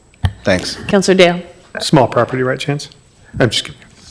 Councilor Sherrill. Thank you, Mayor. Just the next steps, this is discussion on the motion, is that okay? It's not a Yes. question, but on the next steps, is there a formalized process that you're going to use for a survey? Do we have somebody on staff, or it would just be nice to document that process because it's obsolete and we're looking to change it, that's all. I'm not aware of a formal process. I know that we have a contract with a local surveyor who's already surveyed the area and presented that preliminary map. Thank you. Councilor Kaplan. Just, I'll be supporting this. Good to see you, Chance, and in your new position. I think it's the first time I've seen you at the dais as Deputy Public Works Director. Thank you. Further discussion? I would just say that I am so impressed by all of the different issues that are being brought to the council to help clean up things that are not working as well as they should be. And so I appreciate that this is one more in what has been a long line of tidying up and making things work better. If there's no further discussion, roll call please, Alyssa. Bloom, Yes. Dale, Yes. Sherrill, Yes. Hanson, Yes. Duquesne, Yes. Kaplan. Yes. Motion passed. Thank you. And now we are to approval of a contract amendment with Knife River Materials for Ashland Municipal Airport Pavement Rehabilitation. Jordan. I will hand it back to Deputy Director Chance Metcalf. Thank you. Before you tonight is a resolution approving a contract amendment with Knife River Materials in the amount of $394,000 for the airport pavement rehabilitation project. Knife River is currently performing the pavement rehabilitation work at the airport. During the removal of the existing asphalt in July, the contractor uncovered more unsuitable material below the surface than was anticipated. This subsurface material needed to be stabilized before the new pavement could be placed. The additional work included labor, equipment, and materials necessary to stabilize both the base material, which supports the new asphalt, and the subgrade, including deeper materials extending up to approximately 18 inches below grade. Here's a little slide kind of showing you the process from day 1 to day 5.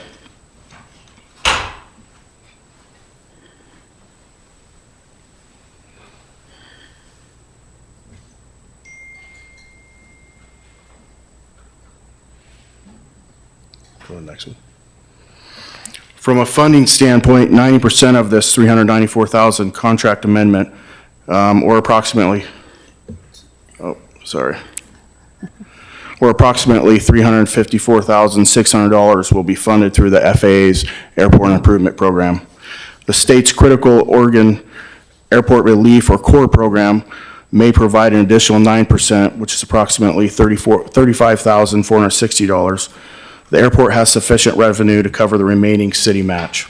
If we receive the full core funding, the city's share will approximately $3,940. If we do not, it'll be $39,400. That's the basis of it. Great. Questions? Councilor Dale? Yeah, just a quick couple statements. First off, Chance, I'm just so pleased to see you up here, and thank you so much. It is Scott.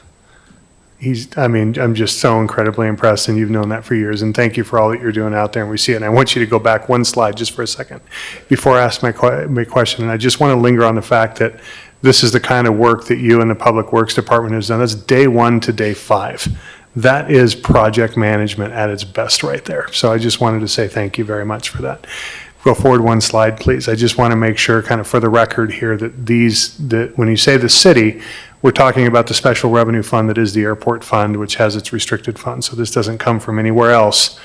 It comes from, it's completely self-funded that happens, correct? That is correct. All right, thank you. Other questions? Okay, the floor is open for a motion. Yeah. Councilor Dale. I'll get this one. Thanks. Not a chance. I move that the council, acting in its capacity as local contracting board, authorizing staff to execute a contract amendment with Knife River Materials in the amount of $394,000 for base and subgrade stabilization in support of the Ashland Municipal Airport Runway and Taxi Lane Rehabilitation and Reconstruction Project Phase 2 construction. Second. Councilor Dale. Thank you. In addition to what I said about Chance and the Public Works staff, which is just absolutely phenomenal work that we could see out there, I do want to just take a quick moment to say that this is an investment in a facility that not a lot of people think about. We have Mercy flights out there now. We have other things. This is right for economic development out there. That's right for other, public serving facilities out there. We used it for an emergency operations center. That there is an actual offsite emergency operations center to some degree out there. Most people don't know that. Kelly Burns had an exercise out there that it provides significant value other than to just a handful of people that actually use it potentially recreationally. So I really appreciate the investment that the city's doing, and I'm so proud that it has always been self-funding. And thank you guys both for your work. Councilor Shrell? No, thanks. I just figured he'd try to second his own motion if I didn't grab it. Any further discussion? Councilor Bloom. Thank you. Yeah, no, thanks for this. I mean, it's a no-brainer, and kind of to echo what Councilor Dale said, I mean, it's a huge asset in this community. My 5-year-old for the last 3 years has been going out every Wednesday, and the mechanics out there are awesome, and let him come hang out and let him think that he's a future aerospace engineer. And also to mention that as somebody who enjoys taking him up on airport day, I want to make sure that there's a safe runway and taxi lane for us to land on. So thank you. Great. And I just want to say that I appreciate the clear presentation so that we can understand. I think there's a lot of questions right now about where various pots of the city's money go. And I think it's very important that we understand that so much of this investment is coming actually from other sources that help us keep this facility operational, and that taxpayer money is not what is filling the gap. So thank you so much for making sure that that is clear for our residents. If there's no further discussion, roll call please. Alyssa? Hanson, Yes. Duquesne, Yes. Kaplan, Yes. Bloom, Yes. Dale, Yes. Sherrill. Yes. Motion passed. Great. Thank you. And now we are to the approval of a resolution authorizing a Clean Water State Revolving Fund loan agreement to finance wastewater system projects. It's us again. Before you tonight is a resolution approving a Clean Water State Revolving Fund loan agreement for the wastewater treatment plant headworks upgrade project. The headworks upgrade has been identified as a high-priority capital improvement for the treatment plant. The project will address several key components of the headworks, including grit removal, screening, and flow splitting. The need for this improvement was identified in the treatment plant facilities assessment completed in 2019. The headworks is also the only major component of the treatment plant that was not improved during the significant plant modifications completed back in 98 to 2001, making it upwards of 50 years old. This project is currently nearing completion of the design phase, with construction bidding planned for September and an anticipated construction contract award in November. The Clean Water State Revolving Fund loan provides favorable financing terms, which the city has a long history of successfully utilizing. This funding will allow us to move forward with these important infrastructure improvements and maintain reliable and effective wastewater treatment operations. From a fiscal impact standpoint, the design loan is approximately $803,000, which was included in the adopted 25-27 biennial budget and is funded through the wastewater utility rates. The Clean Water State Revolving Fund loan agreement includes a 3.1% fixed interest rate and a 30-year repayment plan. In addition, the city is eligible for principal forgiveness of up to 50%, not to exceed approximately $401,538. This will significantly reduce the overall cost of this project. Debt service will be supported by the wastewater fund, and this project was included in the recently adopted wastewater utility rates. If approved, the city will review, sign, and return the loan agreement. Looking ahead, we anticipate returning to council in November with an amendment to this resolution for the construction financing. The final construction loan amount will be based on the completed design and the results of the competitive bidding process. Can answer any questions you have. Questions? Councilor Duquesne. So thank you for the other clear presentation and the clarity on this one as well. When I look at this and I look under the fiscal impact, I believe you said the $803,075 are already included in the 2025-2027 biennium? Yeah, that amount is within the capital improvement program. It shows this project. And that's for the design only, is that correct? Yes, there's additional funding that's was budgeted to go towards construction. Possible. And then I see, as I read on, the anticipated loan amount is approximately 9.1 million? That is correct, if you include the design and the estimated construction costs that are going to be coming. Mm-hmm. Thank you. Other questions? Councilor Kaplan. Thanks, Mayor. A question about the financing, the Clean Water State Revolving Fund. This, and you talk about the favorable financing terms of 3.1 fixed rate with a 30-year repayment period.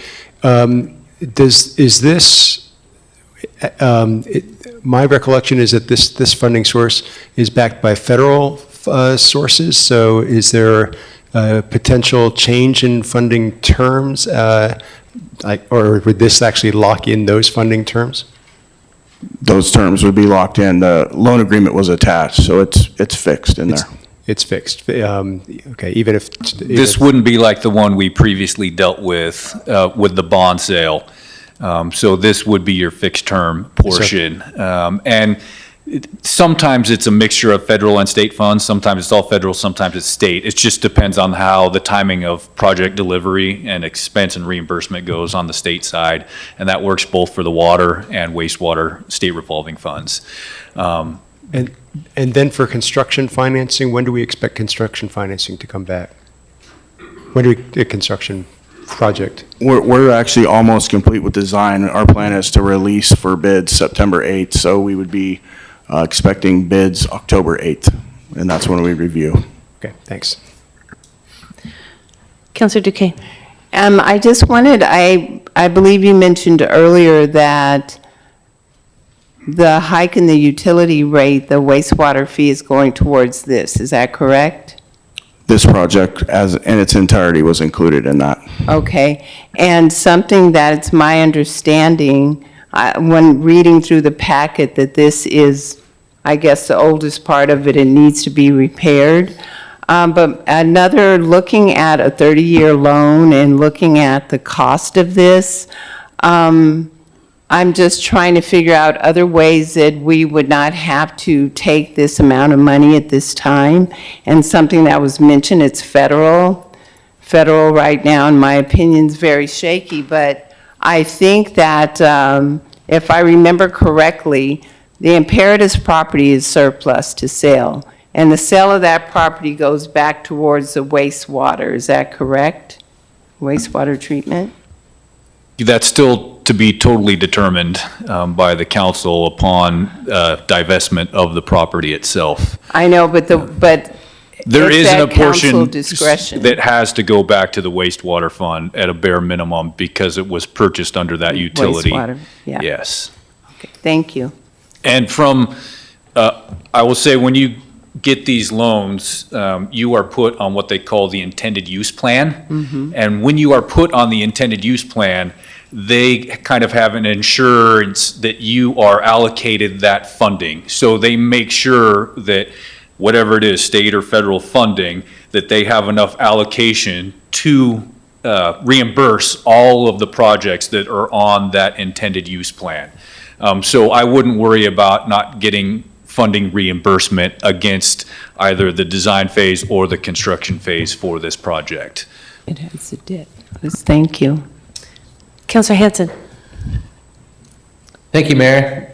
Thank you, Chance. Thank you, Scott. I'm really curious about the financing part when we're looking at the principal forgiveness. Like, what would trigger that, and how would that trickle down to our bottom line? I believe it's automatic. So essentially, whatever we put in for reimbursement, we'll get half of that back up to $401,000. Right. I mean, that's the punchline there. What an incredible financing package we have here. I know it's a huge project, and I wish you the best of luck on it. I will be supporting this. Thank you so much.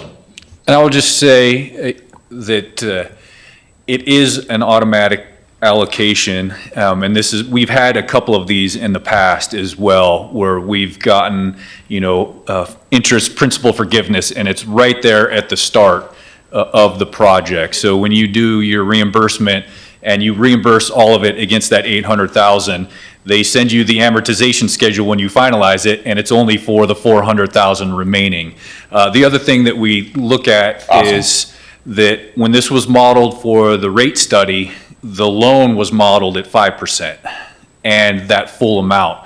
So when we go look at updating the rates for the next biennium, that will get allocated into that rate table structure of actual costs. So we'll see a potential rate difference because the terms are good, less than what we anticipated, and the debt is less than we anticipated, pending a really good construction bid. All right, go staff. Love it. Okay, additional questions? The floor is open for a motion. Councilor Kaplan. Yeah, I move to approve resolution number 2026-18, authorizing the City of Ashland to enter into a Clean Water State Revolving Fund loan agreement with the Oregon Department of Environmental Quality. Second. I'll second that. Go ahead, Hanson. Okay. Councilor Kaplan. Thanks so much. For our infrastructure, maintaining our infrastructure is very, very important. I appreciate the priority that this project got from the Public Works Department and the diligence that you exercised in order to get us the best possible financing. So Godspeed on getting this going. Councilor Hanson. we have some major infrastructure moves happening right now, and I applaud the efforts by the city, and certainly looking at this package, it's incredible. So thank you all. Appreciate what you're doing there on the staff level. I'll be supporting this, obviously. Thank you. Further discussion?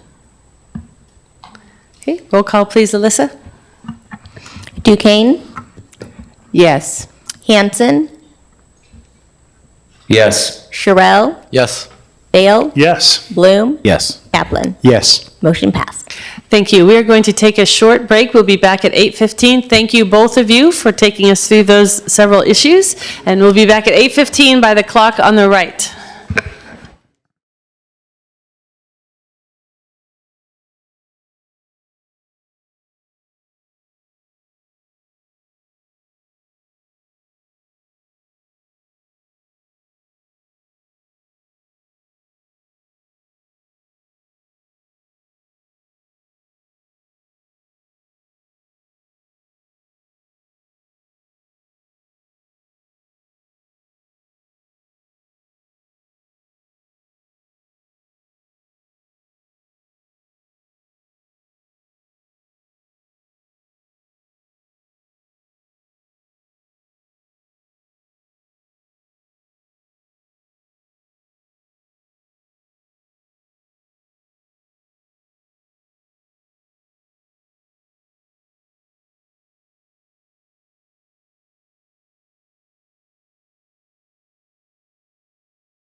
Let's reconvene.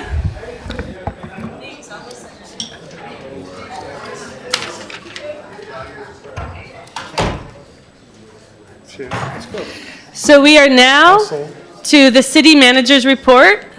Deputy City Manager is going to go through the look ahead with us this week. Go ahead, Jordan. Okay. Thank you very much. Hello, council. Reminder that our regular council meeting that happens early September is canceled for our Labor Day break. So we'll be reconvening September 14th for a study session. In that study session, we'll be focusing on some budget priorities and budget policies as we enter our budgeting season.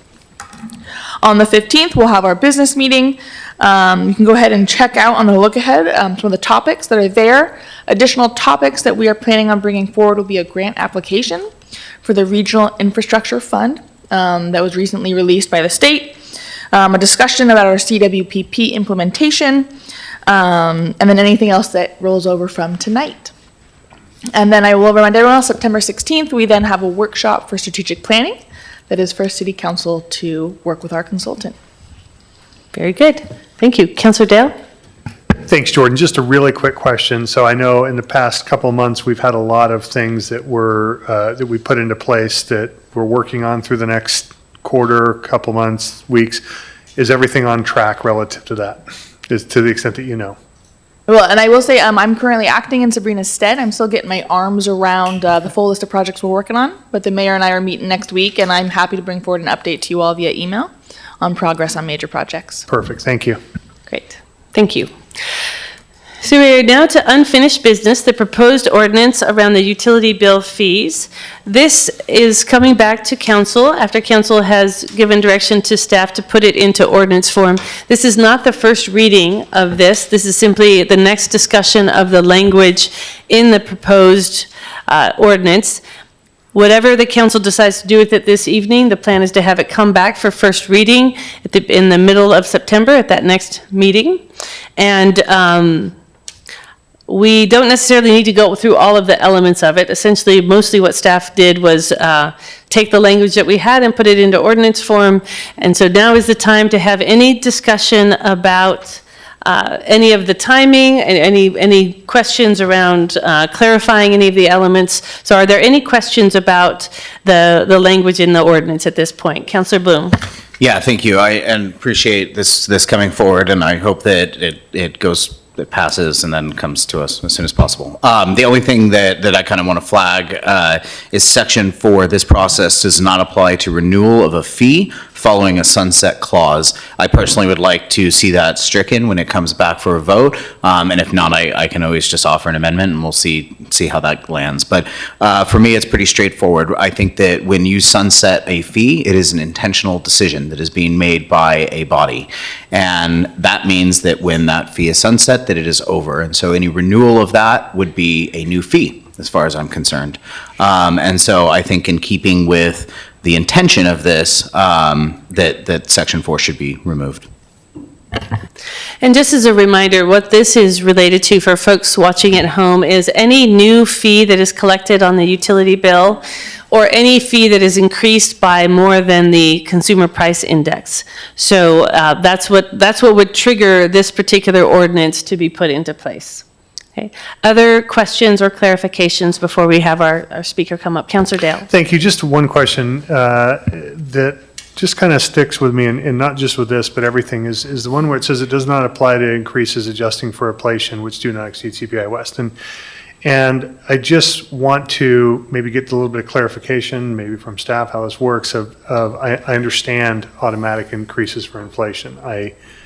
I tend to have a philosophical issue with that relative to that, because it can lend itself to not actually going through and doing some math that needs to be done. So even though I kind of see that, and I'll have to stew on that for a little bit relative to default language, but I would assume that this doesn't mean that just because that's in there that we don't have a really robust discussion about what the actual funding needs are relative to that, as opposed to just falling back on inflation, because that cuts both ways. Sometimes it's too much, but sometimes it's not enough, and I think you need to make sure that you have a very fulsome discussion on what the actual current and future needs are. So, okay. I think just to keep in mind that these fees are moving back into the general fund.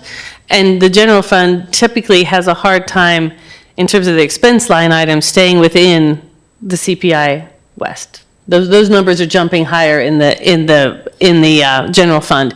That being said, I think it is important for there to be a very real, robust analysis of what those are. In the event that it is less is needed, then that could certainly be done by council action. If it's more than if more is needed than what that indexed increase is, then it would trigger this particular process. Councilor Duquesne. Oh, Councilor Kaplan. Yes, thanks, Mayor. Just a slight correction. There's also the wildfire fee, which is not, that's a special Right, revenue it goes to a fund. special fund. Special But it's revenue. but it's also probably not, the expenses in that fund are probably also not increasing at less than the CPI West. So, but I think it does behoove us to still have that conversation and to make sure that we are adjusting appropriately. So if there are no further questions at this moment, I'd like to call up our speaker. Kate Hartzell has signed up to speak to us on this issue this evening. Kate, you'll have 3 minutes at the podium. And if she's not still here, then we will continue forward. Okay, so where we're at right now is to move forward with this particular ordinance. We're looking to just provide staff direction, and so we have a request on the floor to strike the language around this ordinance not applying to any fees that have sunset. So that's what we want to do, go around the horn here and see what different councilors feel about leaving that clause in or taking it out. And I'll start with whoever wants to speak. Councilor Duquesne? I'll go first. Thank you. I agree. I'd like to see that removed. And then I could leave it there. I could discuss more about this. But I do, since we're looking at next steps, that being removed, I think makes more sense to me. And it will come back in September, correct? Next steps. We're just going to make a move on this tonight? Yep. Okay, well, I'll Yep, leave it'll come back for first reading. Yeah, for first reading. And for me, I think that this will probably pass. I could support this when it comes back. However, I am looking for November, and I'm hoping that the charter change is voted on and the people really can vote on any fees coming forward and the community can have a voice. So for now, I will support this. Others?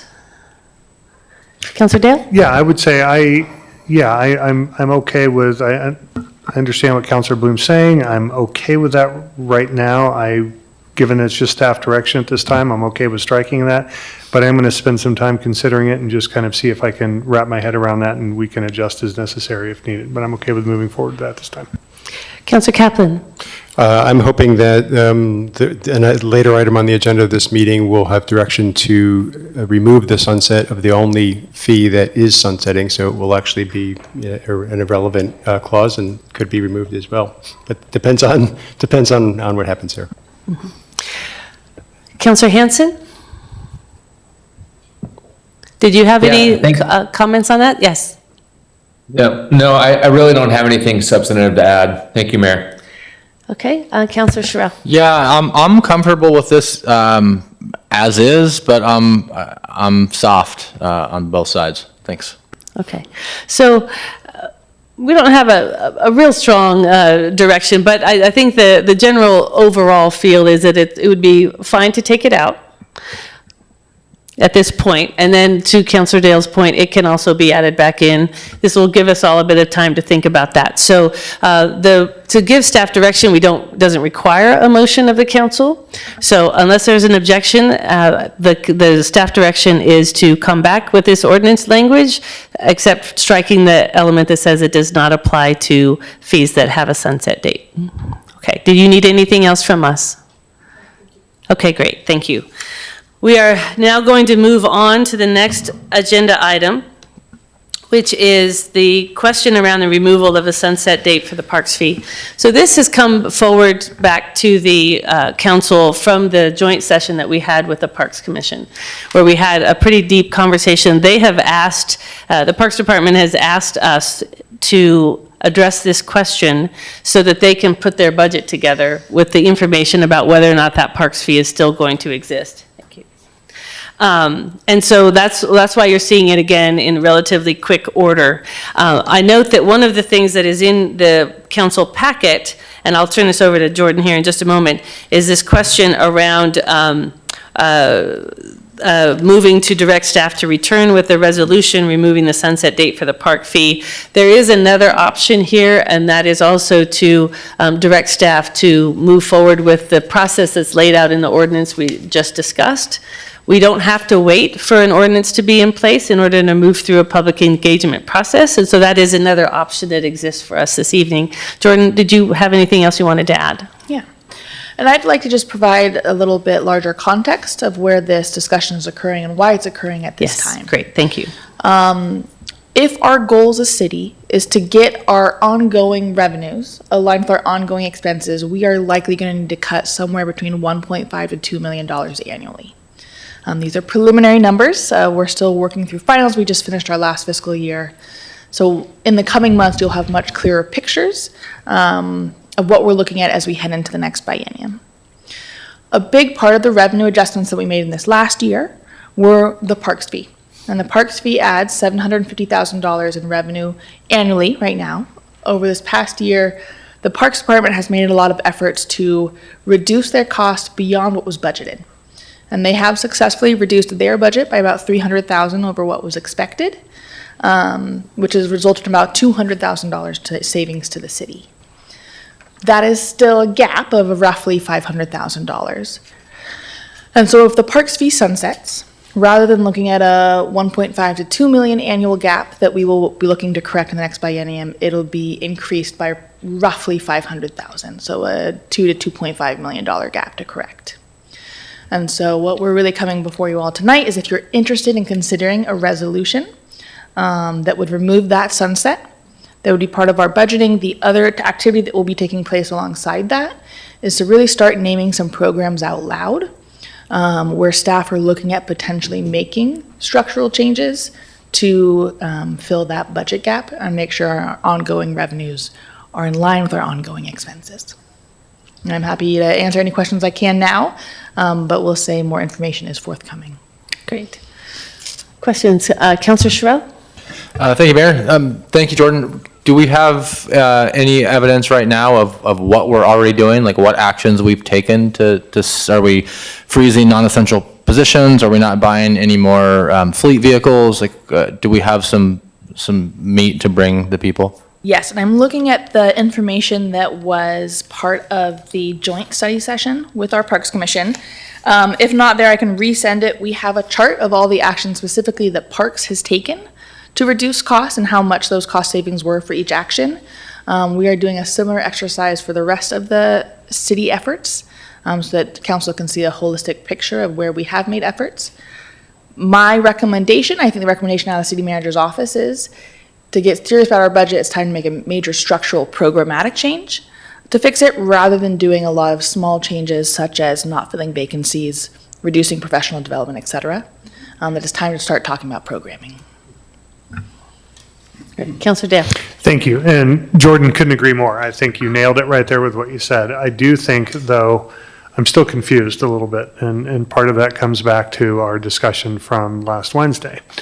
And so help me understand some of this timeline stuff. So we had a presentation last week, less than a week ago, saying you need this by, the city said they needed this by October 6th, needed a decision. That was what was in there at that time. And so quite frankly, it was kind of a shock to see this just show up in the packet at less than 24 hours later as something as agenda. So just throwing that out there is part of a consideration as we go through this.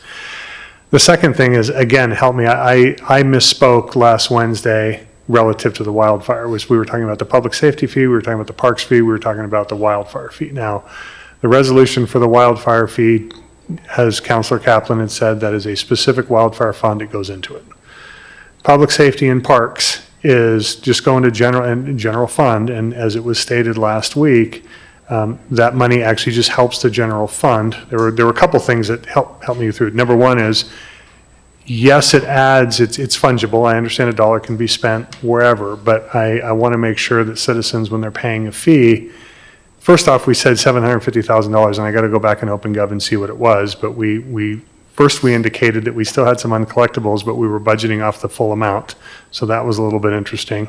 The second part was the fact that that could actually go to other departments, and what I want to make sure of is if people are paying for a parks fee, that is going to parks things, like all of it, because it's a parks fee, right? So like, I think, is it possible to get some more of that clarity around that, some more of and not now, I can do it, but we've got to actually see, yes, it's cutting services, yes, it's figuring out revenues, yes, it's figuring out all these things, but like, I think we have to show our work here a little bit, and do we have the time to be able to significantly do that? Because people need to see the value. And I would love to offer an explanation right now, since I know this was a big confusion point for our community. So the $750,000 that's generated by our park fee goes directly to our park department. Those funds are committed to our park department. And you were right, I think we collected somewhere closer in the ballpark of $683,000 this past year. If that fee sunsets, and we no longer have that $750,000 going to our parks department, it will then be a council policy decision if they want to backfill any of that funding that Parks was receiving with property taxes, franchise fees, or other general fund revenue sources. So council can make the decision to remove $500,000 specifically from Parks, or spread out those cuts across all departments or several departments and backfill that loss so that Parks is not the one feeling that significant loss. Thank you. Councilor Hanson? Thank you, Mayor.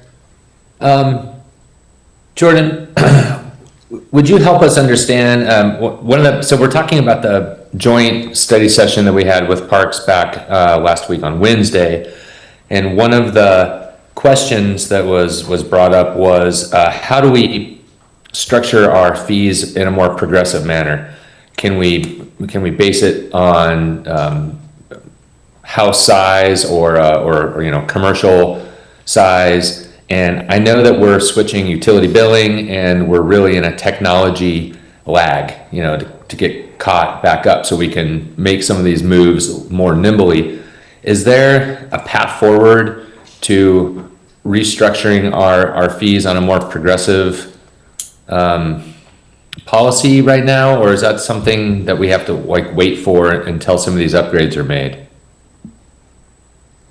So what we have seen other jurisdictions shifting towards, and when you say, less regressive or more progressive fee structure, that is, how do we make sure that folks with higher incomes tend to pay higher than those folks with lower incomes?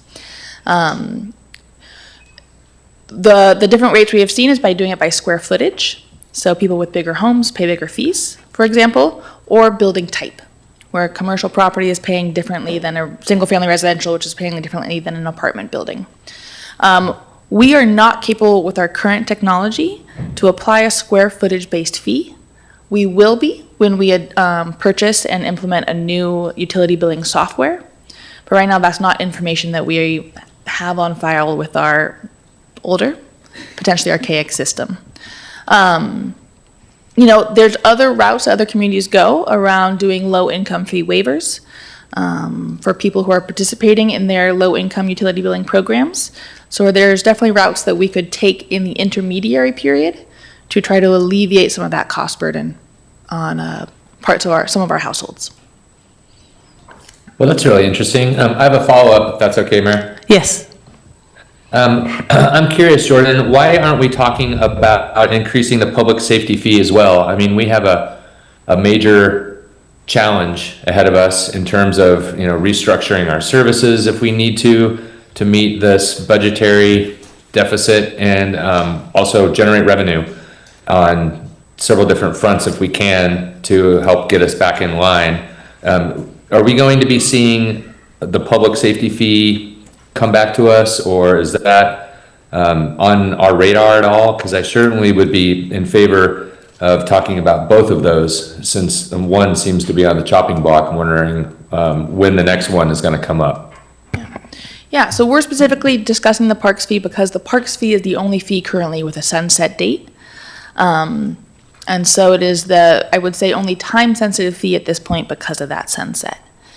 We are not recommending as staff or requesting an increase to the public safety fee because what we're currently assessing with the support of a consultant and discussions with other jurisdictions is the models in which we're providing public safety. More specifically, our ambulance services as well as our fire services, to see if there are ways that we can do it more effectively to make sure that we always have the fire resources that we need to have as a community, and B, at a cost point that is sustainable over the long run.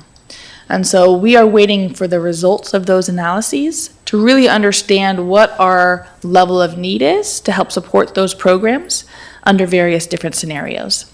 And so I do think we could be discussing public safety fee, for example, because half that fee goes towards our ambulance program. To really drill down what the community wants to support and needs to support for the services that we'd like to have. Well, I mean, here's a question. If we're receiving about the same income in the public safety fee as we are with the parks fee, and the public safety sector is working on a budget that's way bigger than what we're collecting, we're basically trying to do the same thing with the parks fee as the public safety fee, which is generate some income to offset expenses so we can put more money or keep more money in the general fund. So I just think that we should be, thinking about this in parallel with the public safety fee too, because if this parks fee goes away, we have a community that has told us time and time again that the parks, the physical parks and then the services that the parks provides are top priority for livability and attracting and tourism, so many different levers that we have in economic development. I just would put that on our radar to really drill down into a progressive fee structure, and then also look at public safety as well as parks in the same vein. Thank you, Councilor. I'm more than happy to bring forward whatever the council would like to request to take a look at. All right. Councilor Bloom. Great, yeah, thank you. And I understand the utility billing issue that you can do, because I think that there are some creative ways of assess value or square footage. But one thing that I'm sure that you can do is differentiate between residential and commercial, right? I mean, that's pretty straightforward. Okay, thank you. Yeah, because I am also a bit baffled that this is coming back to us. I mean, I was heartened on Wednesday that it's like, okay, we're going to have a good, deliberate conversation about this. And I was looking forward to seeing some different kind of ways that we could look at this fee to get the revenue. But I know that that's not on you. So I want you to know I'm not frustrated with you there. But I think we just did something deliberate in the last vote. And I think that we should honor that. And I think that we should get as much information about how to make this a more progressive fee. Councilor Kaplan. Thanks, Mayor. Jordan, last week when we were in the joint session with the Parks Commission, when we discussed this parks fee, we heard that the $750,000, or slightly less than the collections last year, was for those things that were not absolutely essential to parks. Or let me say it in a different way, that if we sunset that fee, that there are certain items within parks budget that have to be done. And that's principally what city manager told us, was that's principally maintenance of the parks themselves. So what would be not funded if we lose that fee because of sunset are principally recreation programs. Do you have a sense, can you give us a better idea of which are the absolutely must continue to fund items of the parks budget, and what are the, so that we know what are the things that are potentially on the chopping block? I mean, I assume that senior services and the ice rink and, there's a whole host of I think it's the distinction is principally recreation versus parks. but there may also be some recreation programs that are considered essential. Yes, so I'm going to answer your question in two parts here. First, our financial staff, they're doing an analysis deep dive into the different programmatic themes of parks, and not only parks, but what other things could be optional programs that the city may decide to cut. And that, we're hoping to bring forthcoming the first blush of that in September. When you are thinking about what is required within our Parks Department that we must fund and do, that is largely focused on maintaining the safety of the public access properties that we have. So that's going to be the playground inspections, making sure our equipment stays up to standard, making sure we stay within our own wildfire weed abatement regulations. The way we reduce that cost areas, we reduce the acreage of parks that we have. And when I say parks, it also means open space as well as developed parks. I will say, talking about recreation, as you said, recreation programs have different cost recoveries. For example, I admittedly was surprised to learn our golf course is actually very good at cost recovery. Our ice rink is very good at cost recovery. Where we're seeing a lot of our spending occurring in some of those more optional, and can be an opinion-based definition, is in our recreation programs like youth and adult classes, as well as our senior services program. But we will have more details and prepared for our meeting in a month. Great, thank you. Just a moment. What I'd like to do is keep this conversation focused not on the parks fee itself this evening, but on the process that we want to go forward with in order to address the request from the Parks Department that we answer this question. And so the two pathways we see at this moment, one is to simply ask staff to bring back a resolution that would eliminate the sunset date. The second option is to direct staff to implement what we just talked about in the ordinance, and to start that process with the study session that's indicated in the ordinance. And at that study session, we would have the deep dive around, these questions that we're asking this evening about what happens if we don't have the parks fee, what happens if we do have the parks fee. That's where we would put the focus of those particular questions. So I'd like us to keep that focused here. We do still have several other agenda items. Councilor Duquesne. The previous discussion that we had about the utility billing, I was and am in favor of not having sunset for those purposes. And what was brought up earlier, if it sunsets, then it's a new fee. When I look at the parks fee and sunset or no sunset, this body voted to have it sunset in 2027. And I stand by that. And in 2027, when it sunsets, it can be voted on by the people, and they can say whether they would like to have it or not.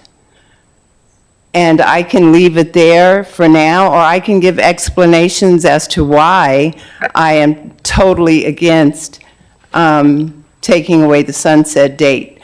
People gave their $5, now it's $5.15. It's a progressive fee. When the residents of Ashland were burdened with this additional cost, things started to close down. There was no ice rink. Parks, the splash pad closes earlier. Little League, soccer, everything went up. I haven't seen any good things happen. Nobody has told me that they are excited about this. So it would have been different. I would look at it a different way if things would have progressed or even maintained where they are. But when I go to the grocery store and people are coming up to me and asking me questions about why, I would not support this. It needs to sunset in 2027. Okay, what I'm going to do is call up the one person who has signed up to speak with us on this issue this evening, Rick Lant. You will have 3 minutes at the podium. Please tell us your name and the city in which you reside, even though I think we know that. But for the public, and then what we are going to do for councilors is we're going to come back, and we've heard from Councilor Duquesne, but I want to hear from everybody else about which pathway they would like to move down. Commissioner Lott. Yes, thank you. Good evening, Mayor Graham and city councilors. I'm hoping that the council will agree to make the park fee permanent, like other utility fees. I'd like to make a couple of points. This was an extension of this would be an extension of existing utility fee, not a new fee. Also, Ashland's utility fees are in line with surrounding cities. As staff has stated, Medford Park fee is $8.31, Ashland's is $5.15, Talent's is $8.43, and Phoenix's is $5.84. Total current utility fees should also be considered as they reflect the bottom line for utility customers.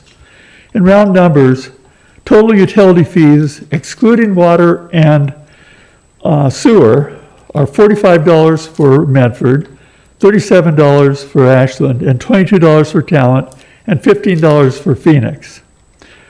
I just urge you to approve this modest but important step to help close the structural deficit and support parks funding. Thank you. Thank you.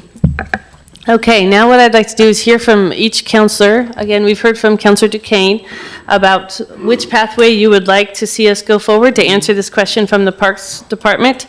One option is to have the staff bring back a resolution to eliminate the sunset date. One option is to undergo the process that we identified in the ordinance that we are undertaking, but we just discussed. And the third one is, as Councilor Duquesne mentioned, to simply not take up the sunset question, at which point it would sunset next year and it would go away. So those are the three options. I would like to hear from each person. Jordan, did you have a comment? And Mayor, just to have a clarification on option one, even with the resolution being directed to come back, we would begin our messaging to the community now that the conversation will be happening and try to provide as much information as possible so that the community could be deeply involved in that conversation as well. Okay, great. So, Councilor Bloom. Yeah, I think we need to honor the process that we just all said we wanted to approve and have it come back. And I would just add to that, not deciding to end the sunset now doesn't mean that that's the end of the parks fee. Technically, it sunsets in, next year before the budget. And so we all would also have an opportunity to look at what potential cuts are and could respond at that time, just like we did the last budget. Councilor Dale. I'll go next. Yeah, thank you, Mayor. I'll be quickly. I too agree with going with the new process. This is about, first and foremost, building trust and showing value. And I think we need to do a little bit of work here, a lot of work, actually. I was set on that October 6th date, and I feel like if we were to blow through that and make that decision tonight, that we would actually do more harm than good for parks right now. I think a robust discussion is where we need to be. Councilor Kaplan? Yeah, I'm looking at the bottom line that we're going to be facing a pretty big hill to climb in closing the difference between our revenues and our expenditures in our general fund. So, as I said last week, sunsetting $750,000 annually makes that hill higher. So that leads me to very much favor sunsetting it and sunsetting it before the beginning of the budget period. I don't think that it's an option to wait until next June to consider the sunset, because by that point, that not only would we have decided on the budget, the planning on the budget, so those cuts would take place. But that said, I'm happy to. I think we do have time, as others have said, to follow the process that we outlined, and still make an early mid-October timeframe that I think works for our budget process. So I'm happy to do that if the body is not ready to go ahead and sunset the fee today. Councilor Hanson. Sunset the sunset. You're muted, Councilor Hanson. Thank you. I'm a little baffled by my colleague's assertion that nothing good came after the parks fee was installed, I mean, we were able to keep more programs alive when the parks fee came on board. And I'm also a little confused that I didn't agree to follow a process yet. And we talked about moving a resolution, forward, and we gave staff direction, but we haven't voted on it yet. I absolutely don't think we should sunset this fee. This is, as Councilor Kaplan described, an uphill battle. And as a business owner and a father of a third grader, I want to keep my employees and my constituents and my kids happy. The parks are our greatest asset to draw people to Ashland, to stay, to work, to play, to spend.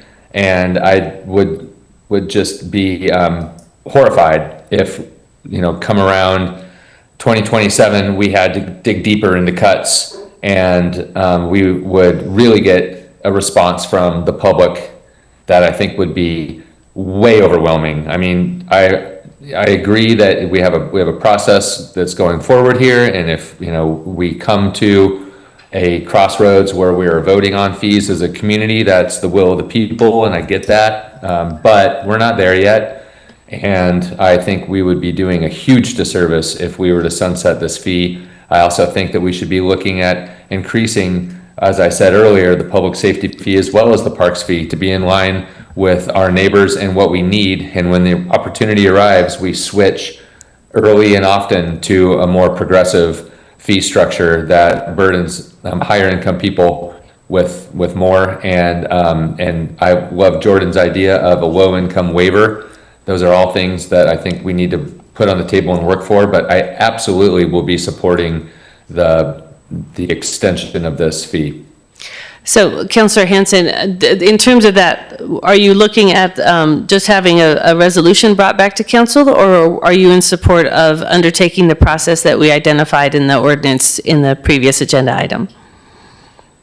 Well, I thought it was debated and discussed, and I felt like I was a minority voice. I really didn't have anything substantive to add. I think if it's the vote and the will of the council to eliminate the sunsetting and the cost of living increases of those fees, then so be it. But it's actually not my will to do that. Okay. Councilor Sherrill. Thanks, Mayor. I'd like to see it come back. I mean, the people have also spoken. I don't mean to put all the bearing on this recent survey, but 11% of the population talking about what they enjoy most about the city. Nothing's free. Everything is getting more and more expensive every day, and we just have to start making hard choices of what we feel like we need to pay for. And I think the city also needs to show its work, as my colleague would say. And I look forward to some really hard conversations that we're having coming up soon that have potential to make drastic cuts, as hard as that's going to be. And maybe we'll know where we're at. But I don't see how Parks goes on without some sort of fee. And so are you supportive of the process, undertaking the process? Yes, please. Okay, so that's what we have for staff direction then, is that we would like to undertake the fee that was outlined in the ordinance language from the previous agenda item. I also saw a fair amount, or quite a lot of agreement in terms of looking at a progressive way of structuring this fee. Is that correct? That we would also, in this process, like to identify the different ways we might structure this in a more progressive way? I'm seeing lots of head nods. That would be part of this discussion and part of this process. Okay. Do you have any other needs for us in terms of the direction? Any other questions we need to answer? I think I'm clear. Thank you. Okay, great. Thank you. Okay, we're going to move on now. We have a couple of, Councilor Duquesne? Yes, but I just would caution that it's almost 9 o'clock and we have a lot of agenda items left. So go ahead. I'll be brief. Oh, there you go, your mic. On the topic of parks and all of the discussion is that we don't know what's going on and the clarity of what we have and what we don't have, I would move to make a motion to have the Parks Commission file with the city recorder for the information of the city council and public a report of their doings for the preceding months, It shall carry a clear statement of all monies and expenditures and for what purpose. That is from our charter, and I make that motion and I bring it in front of the council per charter. I have the charter right here. I'll second that. Just a moment.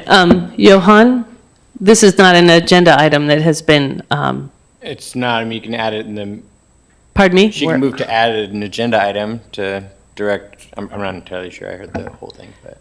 So what I would suggest, Councilor Duquesne, given our agenda this evening, is that we can certainly put this on the next agenda, the next business meeting agenda, but otherwise, we're going to have to back up, put a new agenda item on in order to consider this motion, because this motion is not related to this particular issue. It's related to parks and the It's not cost related that to we this don't agenda have item, information. Counselor, it's not related to this Okay. agenda item. Okay. Okay, so what we're going to do, Mayor? Counselor Hanson. Yeah, thank you very much. I'm sorry to interrupt, but I'm curious, are we directing staff to return with a resolution removing the sunset date of the parks fee? It's not clear to me. No, we are directing staff to initiate the process that we identified in the previous agenda item, the process of public engagement with the community to come to a decision about a fee. Well, Mayor, if I would, please, I would like to move to direct staff to return with a resolution removing the sunset date of the parks fee. So, Counselor, we've already come to a conclusion that we have staff direction on this issue, but given that this is an agenda item, I will open it up. Is there a second? Thank you. For lack of a second, the motion fails, and we will now move on to the next agenda item. Under new business, we have the Affordable Childcare Ad Hoc Committee funding proposal. What I'd like to do is invite John Love and Stephanie Rowland to come up into this front space to answer questions, and I will hand it over to Jordan to queue us up. As council is well aware, we have had a childcare ad hoc committee that has been running our childcare grant program for the past biennium.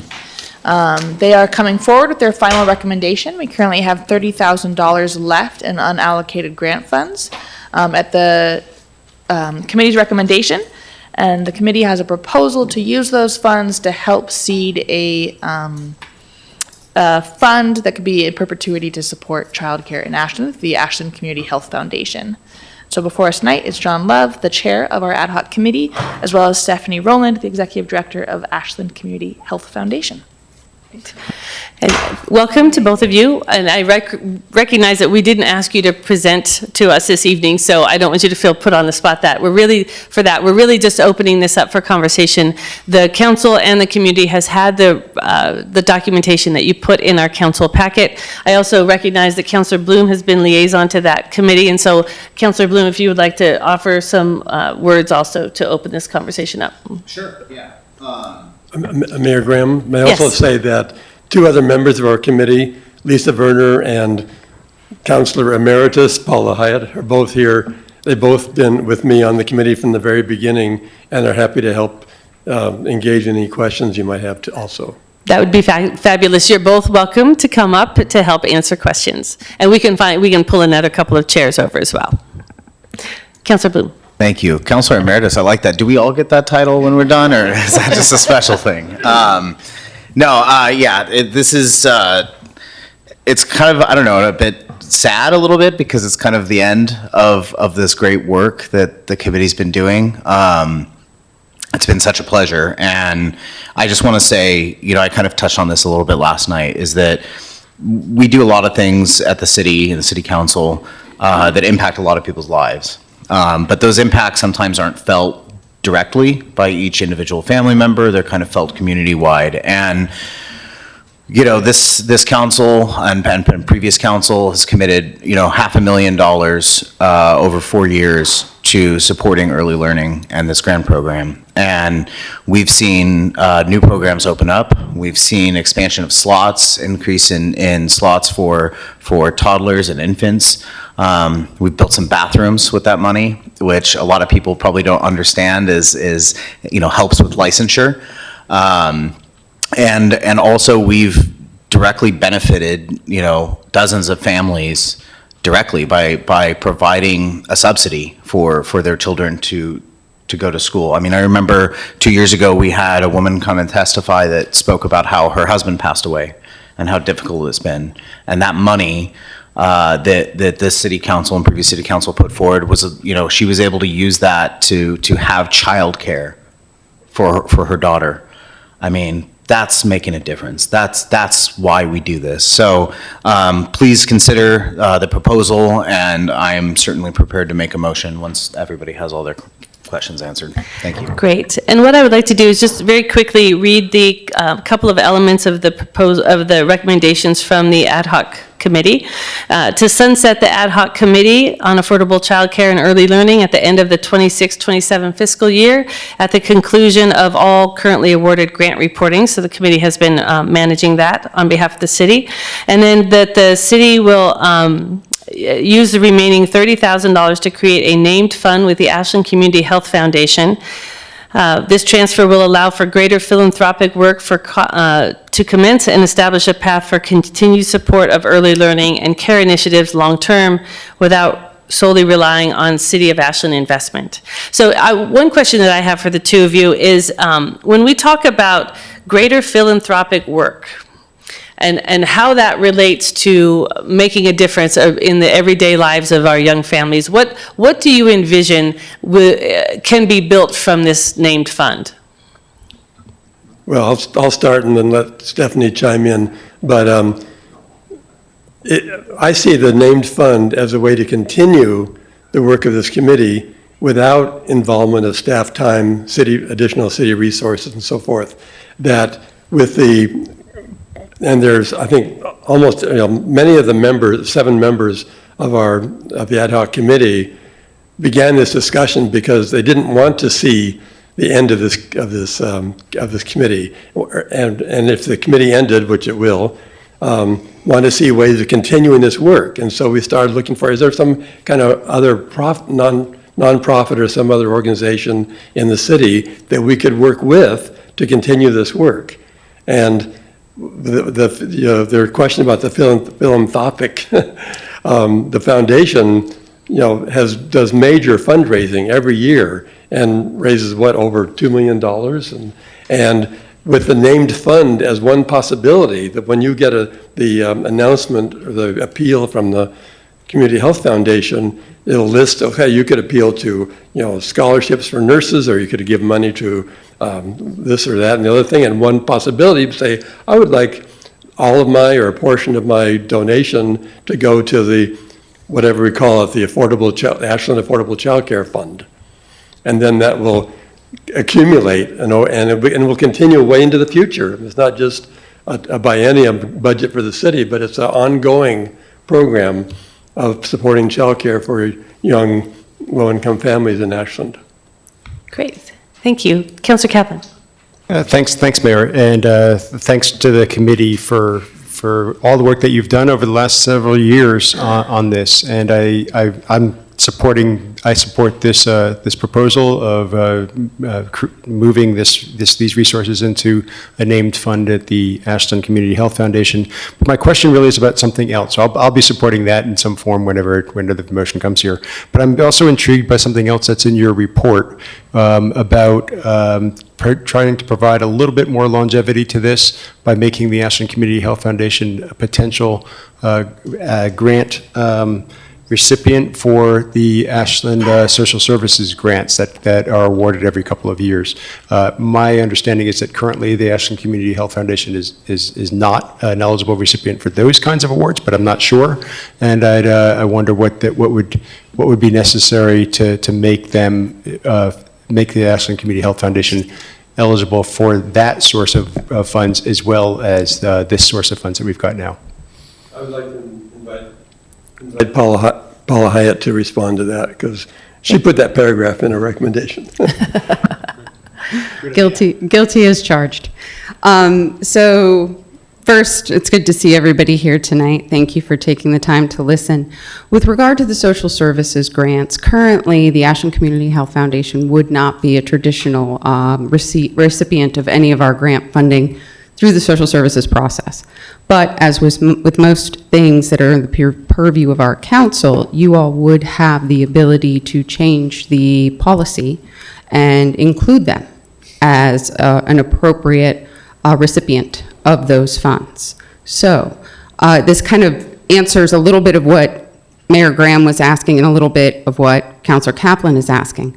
One of the ways we can increase some of these philanthropic avenues is to be able to go out to our community and to allow private investment, which we cannot currently under our municipal structure.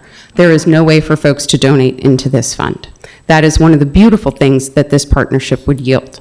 Similarly, though, if this council still wished to continue in that meaningful and needed work, it is a policy change on the part of this body to include it within the social services granting, and then this work could still continue through those allocated and appropriated funds. So it's a path that would allow council to stay involved from the city perspective if they so choose. Granted, it would still be the competitive process, have to apply, all the things, but currently the Ashland Community Health Foundation couldn't even apply. You change the policy, they can apply, that pool of funding would then potentially become available to continue to sustain this work as one part of that broader philanthropic, that's the word that's troublesome tonight, isn't it? The philanthropic vision, and one of the real reasons why we're bringing this forward this evening. Thank you. And just a follow-up to that, one of the things that I've envisioned in these conversations as the committee has come forward with these recommendations is that this fund would be designed to essentially become an endowment at some point, that there would at some point be earnings that could be moved year over year potentially into grants to local families or to, for specific slots.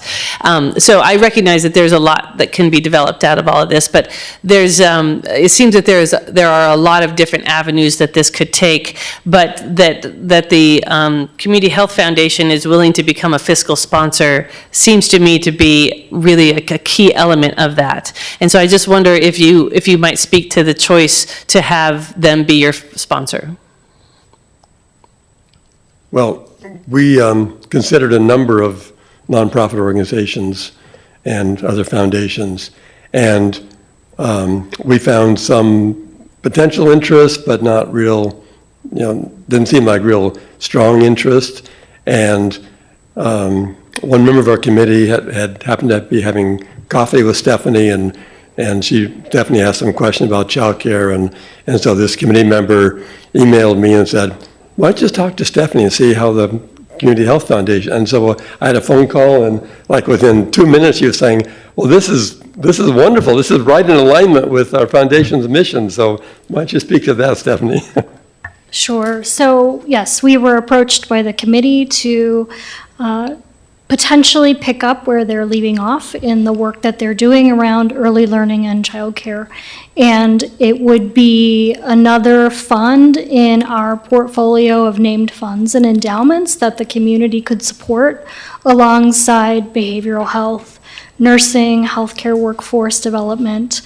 So this would be another resource in the community that people can support and that can benefit health and wellness programs here locally, whether endowed or a fund that continues in, a defined period of time.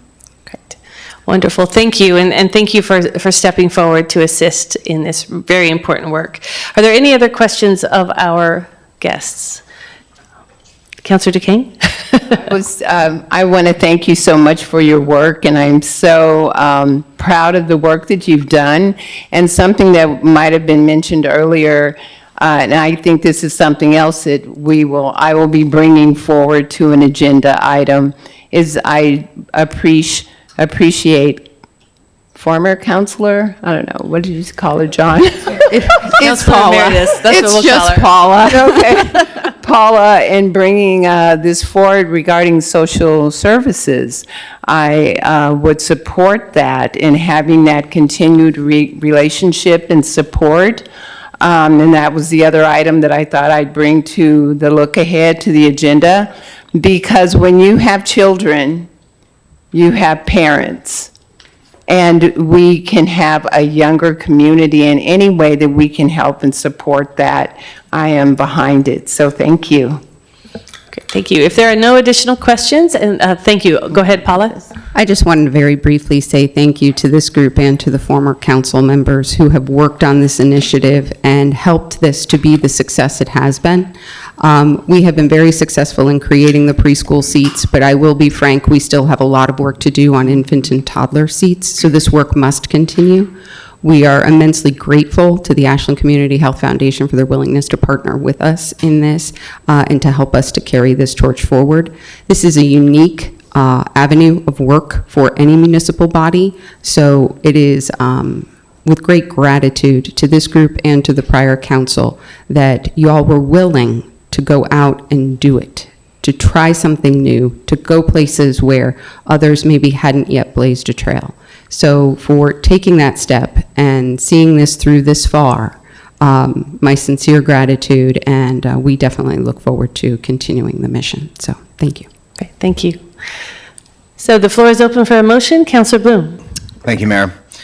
I move to return the remaining $30,000 in Early Childhood Affordability Grant Program funds to the general fund, since the Ashland Community Health Foundation does not qualify as an eligible recipient under the program's eligibility criteria, and direct staff to work with the ad hoc committee on affordable childcare and early learning and the Ashland Community Health Foundation to establish a named endowment fund for early learning and childcare, and to grant the Ashland Community Health Foundation initial seed funding of $50,000 for that purpose.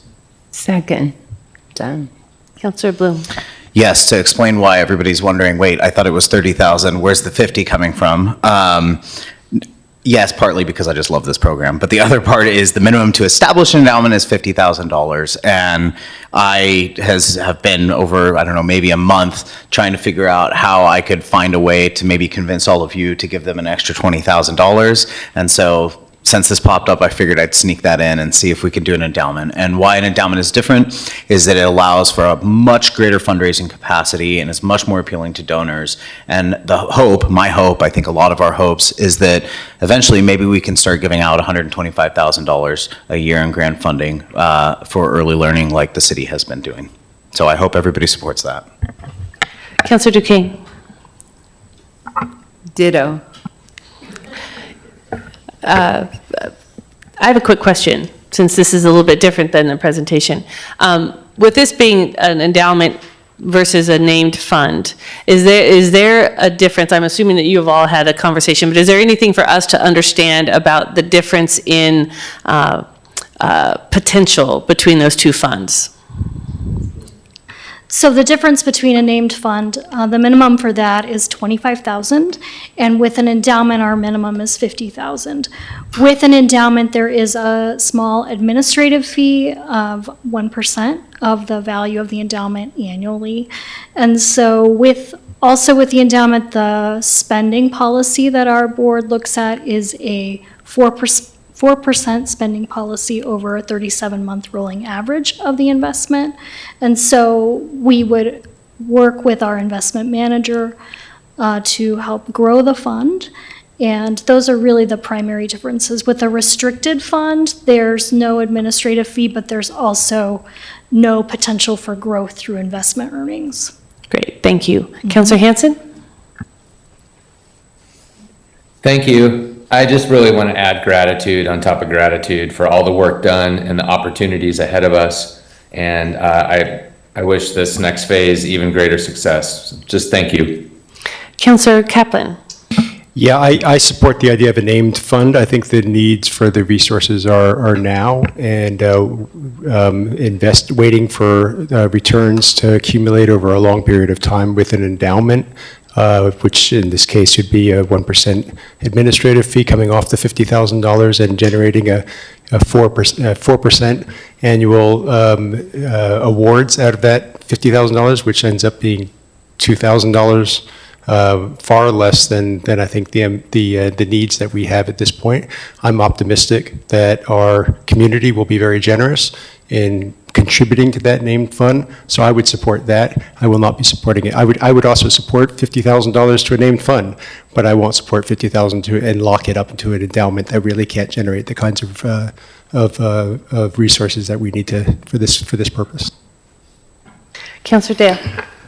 Yeah, I'm usually not at a loss for words, so please take this as an indication of the fact that I'm incredibly proud to support this. And one other question of Councilor Bloom, and that is, where would we source the remaining funding? Yeah, so I spoke with, during the break, I spoke with Bryn, and she indicated that I could keep it vague and that they would come back basically with a proposal. Part of this is that legal and staff is going to have to work with the committee and the foundation to figure out the framework. And I said, well, we could probably pull that out of contingency, and she said, yeah, that's absolutely a possibility. Jordan? I just also asked some clarity around, is the vision that this is a city-managed and sponsored endowment, or are we simply providing the seed funding and we're stepping away from the actual? It's my understanding that we would be seeding it with a contribution to the fund. Is that correct, Councilor? Okay, great. Sure, Johan? Since I have the body here, what is the council expecting or wanting as far as reporting requirements or that sort of thing, as far as the fund goes? I would leave that up to legal expertise of what you think is in the best interest of the city. I would suspect maybe an annual report. The fund would, I'm sure, be producing one at some point in the not too distant future. So just making sure that the city received that report, I think, would be adequate. Does that seem appropriate? That seems appropriate. Okay. Any further discussion? Okay. Alyssa, roll call, please. Sherrill, Yes. Dale, Yes. Bloom, Yes. Kaplan, No. Duquesne, Yes. Hanson. No. Motion passed. Great. Again, thank you so much for your work. I know we started this a number of years ago. I am also very proud of our community for tackling something that is critical to our health as a community, and so appreciate Councilor Paula Hyatt's all your good work for the smallest Ashland residents. Takes a huge team. Thank you. Okay, so we have we have 2 agenda items left. As I mentioned earlier, we are moving the LOC member vote down. We are not going to have time for a very substantive conversation here about the Chapter 18 Land Use Code amendments, but I do want to get started, and I recognize that there was a question back from staff about what next steps might look like. So I would like to just open that up for Councilor Sherrill and Councilor Dale to orient us to this conversation, and let's see if we can take some kind of action this evening. Okay, I guess I'll tee this up. Thank you, Mayor. I would say that I do not believe that 13 minutes to get a motion on the table would be, so we can see where we go, but I will be moving to, and I don't take this lightly at all, but moving to suspend the rules. If we get to close to 9:30, I will be making that point of order. So thank you, Councilor Sherrill. Yeah, thank you. The idea of this package was to bring practical nuance that we have seen in the field in this state over the past couple of decades to play.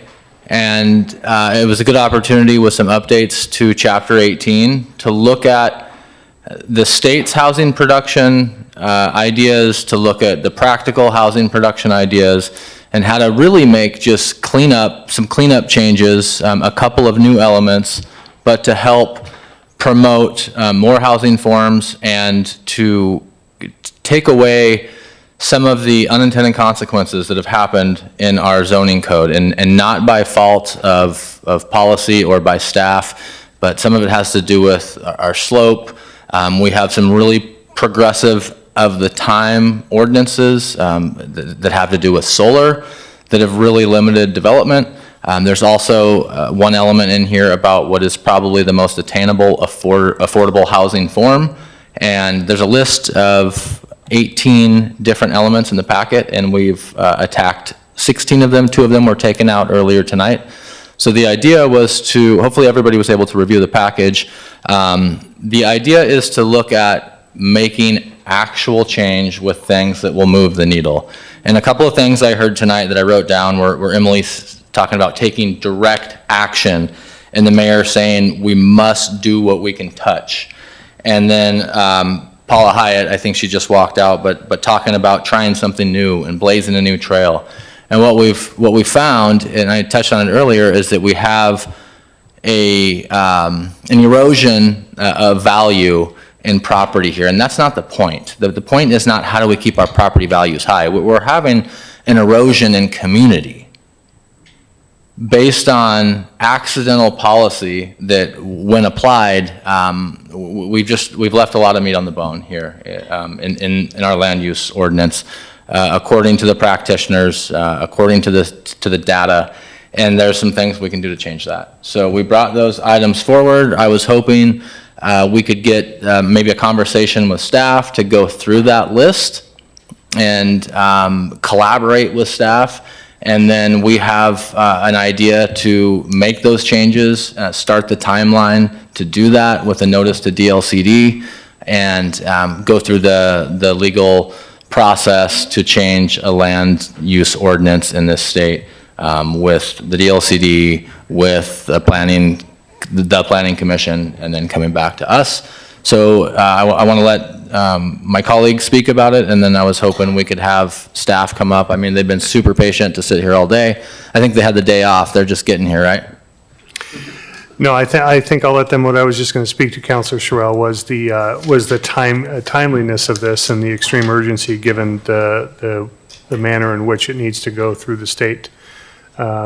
So I'm going to stop talking and hand it over to Brandon right now. Thanks, Brandon. And can you maybe just, we've had a couple of discussions. I mean, everything in here is trying to make standards that aren't clear and objective more clear and objective. And can you maybe talk about the process that we would have to go through as a body if we so decided to make some of these cleanups and some of these additions to the code? Sure. In general, I'll separate some of the additions into procedural changes and then some that are related to land use changes that directly change requirements for development. For those land use amendments, the process is such that a land use amendment as directed by this body or the Planning Commission, either body can direct the initiation of an ordinance change.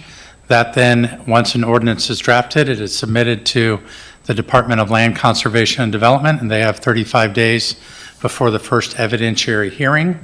And that first evidentiary hearing would be before the Planning Commission, and they would make a recommendation to this body. And for first and second reading, similar to the first reading that you had this evening on the ordinance, the ordinance that amended for all the state land use changes. So that's the general process. Typically, if it's related to housing, we've also, the Housing and Human Services Advisory Committee, one of their missions is to advise council on housing policy changes. So that may be another body that could provide recommendations to the council for your final decision on an ordinance change. And then, Mayor, if I could, another just kind of a point that I think has bearing in this conversation is we have had some amazing opportunities the last 8 years to make adjustments to land use code by the state increasing their point with ever larger boot sizes, really. We've been reactionary. We haven't really been able to respond. A lot of what we do, and I think this is in defense of staff, has been to try to support them as they play catch up. So the law is pushed down from the state, it's implemented. I mean, some of these codes we were talking about today have already been implemented. Rulemaking for them might not be for a year away, till a year out. So there's like a duplication of effort for sure here. But the point is that we get opportunities here and there to update our land use code for our current needs. And large backyards or maybe codes that were clear and objective in the 80s or 90s based on their goals then aren't really in line with all of our goals currently with infill housing, with tighter and taller, with the need for more housing production. But I guess the main point that I want to make is we've been reactionary to the state. And this is an opportunity to put our money where our mouth is and stay late and do the work and team up with staff to make some actual changes that we're in control of, that we're not just reacting to what the state's telling us to do. To lead by example and to take out some of these accidental pieces of code that could be argued are accidental exclusionary zoning. And I'm all about trying to get the body's take on this. I don't want to charge this with just the two of us. I'm curious to hear about what actions people at this table are willing to take to make measurable difference in housing. So what we need to do now is to determine whether or not we are going to suspend the rules. So Councilor Dale? Sure, I'll handle that. Thank you, Mayor. I'd like to move to suspend the rules under AMC 2.04.010E1 as it pertains to 2.04.020A, meeting times, and remove the mandatory end time of 9:40 PM for the purpose of completing this agenda item. Second. Councilor Dale? There's no debate. Okay, roll call. Where is Alyssa? Jordan? I'll do it. I'll do with Councilor Hanson, Yes. Councilor Sherrill, Yes. Councilor Dale, Yes. Councilor Bloom, Yes. Councilor Kaplan, Yes. Councilor Duquesne. Yes. Okay, now we'll go ahead and carry on. Thank you, Mayor. So again, I don't want to be the sole our voice here that's pushing hard on this. I just want to hopefully get some feedback from this body on what people are willing to do for actionable change when it comes to housing. Councilor Bloom? Yeah, thanks. So my thoughts on this is very impressive presentation and everything, all the work that you put into this. I spent a good amount of time kind of going through kind of the staff direction, spending a lot of time on that and trying to kind of understand what it is that we're trying to achieve. And I think that it speaks exactly to what we were just talking about earlier in the evening. I understand, you know, the staff response I read, I understand it's, you know, I think that the answer there is we need to get you more support. You need more staffing. You need more help. And I hope that as we go into the budget process that we're talking about our priorities going forward into the next biennium, that we, as Councilor Sherrill said, put our money where our mouth is and actually fund a department that can make a material difference in this community. So my 2 cents here is that I support all of the items listed in the staff direction, and I would like to see this move forward and to be able to kind of, you know, get these ordinances in front of us and get it done. Councilor Duquesne? Once again, I know more about housing and zoning than I thought I'd ever need to know. But I took a look at this, and I really appreciate all of the different items that you have in here, recreational vehicles. I saw SROs, we talked about that before, ADUs, and have we ever looked at co-op housing? When looking at all of this, I don't want to throw things off and go in another direction, but that was just a question that I had, but I will stay on track, and we could talk about that later, is that I do support this, and I know that this is a lot of work, especially what's happening at the state level, that, you know, the House bills and state bills that had been presented to us earlier, and something that was brought up earlier from my colleague, how much having support to get this done. So would that look like a full-time employee? Would that look like a contractor? What would that look like? I'll start by voicing appreciation for the recognition both from Councilor Sherrill and Duquesne, and also the impact of state mandates has had a direct result in having local initiatives that were otherwise anticipated to take place in 25 and 26, in some sense take a back burner. So I think that's an astute recognition. In terms of staffing for long-range planning, and that's the term we use for comprehensive planning ordinance development, not necessarily a long time from now, but changes that have long-term implications are called long-range planning.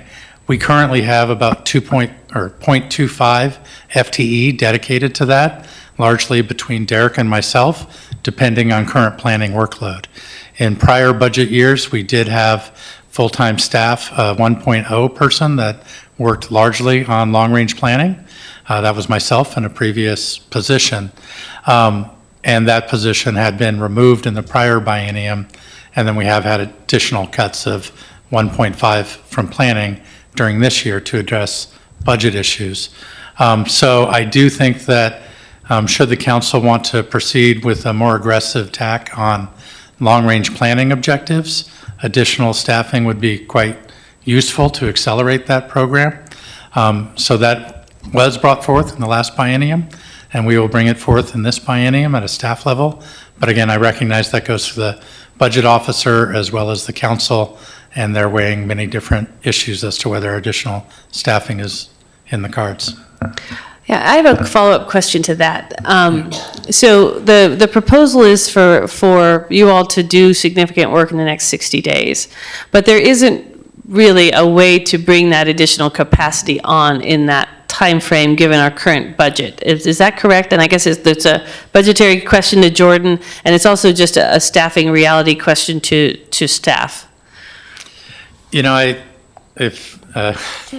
so in terms of our staffing, if that was the council's directive, we'd obviously work as hard as we can to prepare the ordinances to come back to council within 60 days. It would be helpful to prioritize which of the codified changes are of highest priority to council, provided we're in a position to bring that information back.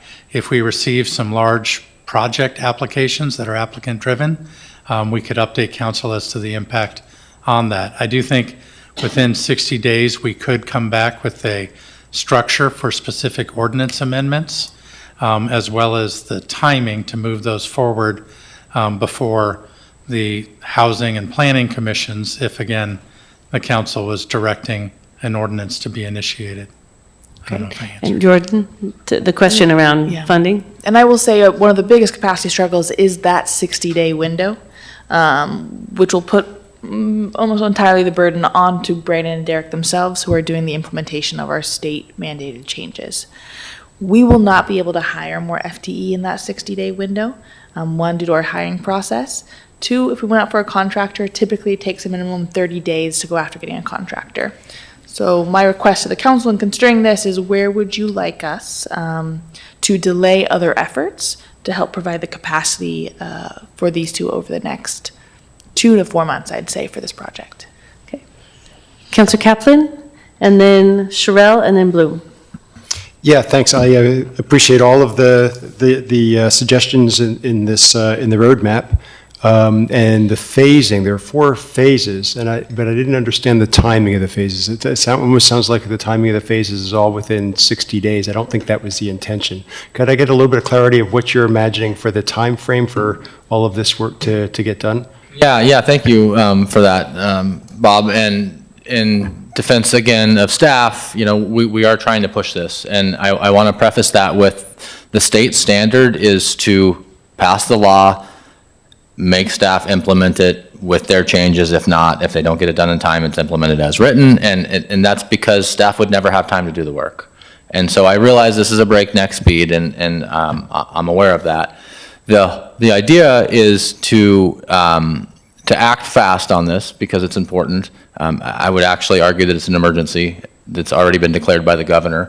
And the timeline, in theory, would not take as much as I believe staff came back with. They originally said, can we come back in a couple months with a plan of the work we would need to not prioritize to get to this? I would propose an idea of the team of Jeff and I, who's already been working on this, to help actually draft the code. And I believe we can do that within 10 days and get it to staff in a form that they can adjust. I also reached out to the city attorney and asked if there was time on his books in the next 30 days to do some legal review. Again, a lot of this is clear and objective cleanup, and planning staff might have a little bit different interpretation of that. But I think if we don't keep a tight timeline, it's just going to get pushed. And I think that what we have had if we look back at history and the position that we're in now with the inaffordability we have, this is something that's worth taking the risk and being a little bit bold and pushing everybody's schedule. And I really appreciate the director saying if council so chooses, like, we'll try to find the work to do this. I would not like this to take priority over current land use applications, but we were able to formulate a first draft of these code amendments overnight. And if we're allowed to work with staff together, I don't see why we couldn't implement these in rough draft form in 30 days, getting them to the DLCD to start the required 35-day time clock, and then they would have to come back to a planning commission meeting and for a public hearing that could be noticed at the same time, the way I understand that. And in theory, we could adopt these at a November general meeting after the planning commission has taken a swing at it at a study session and at a regular meeting. And we could, I mean, that's as fast as it could go. And the other option is it goes to committee to die, and we keep getting the results that we get, and we wonder why no new families are moving here, or why people can't afford housing, or why you can't build on half of your lot, or why. Follow-up? So my understanding is the phasing is, I mean, the phases seem almost more just a chapter rather than a time frame for phasing. Normally, I think of a phase as being sequential, and what I'm hearing now is you're proposing something that do all of these 18 suggestions in a rough draft by you and Jeff, you and Councilor Dale in the next 15 days, and pass them to the state. Is that what you're suggesting? Yeah, I didn't get kind that. of. The phasing, the phasing and the roadmap was put together before a lot of the decisions were made the last few days on what the actual timeline could be. I was incorrect on my interpretation of the timeline. The original thought was to use an emergency declaration at the state level to bypass the DLCD notice, and it just wasn't a realistic thing to put on staff. And so we kind of backed off of that timeline. But this is an opportunity to say this is important to us, or it's not. And if it's not, that's okay. But what we've always done in Ashland, in my 34 years here, is we've said that housing is our #1 priority. We care about affordability. We care about production. We want more inventory. And then what ends up happening is we don't prioritize it when we have opportunities like this, and not every time. And I don't mean to sound over dramatic on this, but it's a good example of a lot of these ideas get shelved. And with the state leading the charge right now, there's no reason that cities shouldn't join. You're next on the list. You had a comment? You were just responding to Councilor. I was going to answer a technical question. Sorry. Oh, okay. Councilor Bloom.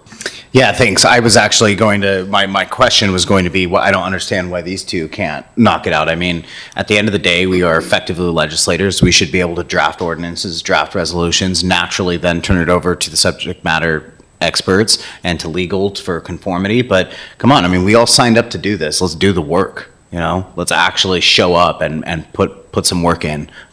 So I certainly would support the two of them taking a crack at this and then running it through staff to make sure it's all good, and let's get this done. I think Councilor Sherrill is right, and honestly, like, we have the gift of having somebody with this kind of expertise serving with us. Let's take advantage of it before it's gone. Councilor Duquesne. I support that also, and to use your expertise and what you two have put together and shown us. It's clear, it makes sense. You said something about a sense of urgency. I see that I don't want this to be a missed opportunity. The state has opened it up. It's here in front of us. Make it happen. And so I support that. And running it past our team and legal and bringing it back, I see that we're making progress. I don't want another missed opportunity. Okay. Councilor Dale. Thank you. Just real quick, and I appreciate the support of colleagues, and I understand this, and I do want to say a couple things. This has been several months in the making. I mean, we started talking about this in winter, and I do want to, I know the lift and I know the ask to staff relative to this, but I do want to say again publicly how much I appreciate specifically the two of you and the time that we spend in your office and the time that we beat things up. And I appreciate the feedback, and I appreciate you guiding us through some of this and what we can and can't do. And we beat some things up, and we debated and spirited at times. But I just want to, you two specifically, to know that this lift is not lost on us. And as Councilor Bloom and others have said earlier, you're just a critical component of an investment in this community and what you guys have done. And so I'm thanking you in advance for this, and just know we so appreciate it. We really do. So one of the things that I have a question around is we have consistently, as a council, said that we need to be careful of staff workflows. None of us know what is on the plate of the people who are working in these departments. We also don't want to run afoul of processes at the state level where we have to integrate decisions that have been made at the state level. It is not as though we have staff who are sitting there waiting for the council to come up with something for them to do.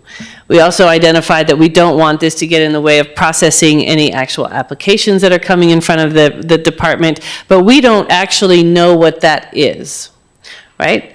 I think it's an interesting idea to have counselors developing ordinances, but I want to make sure that our staff actually has the time to respond to those in depth. And when I look at this list, some of these look pretty easy to knock off.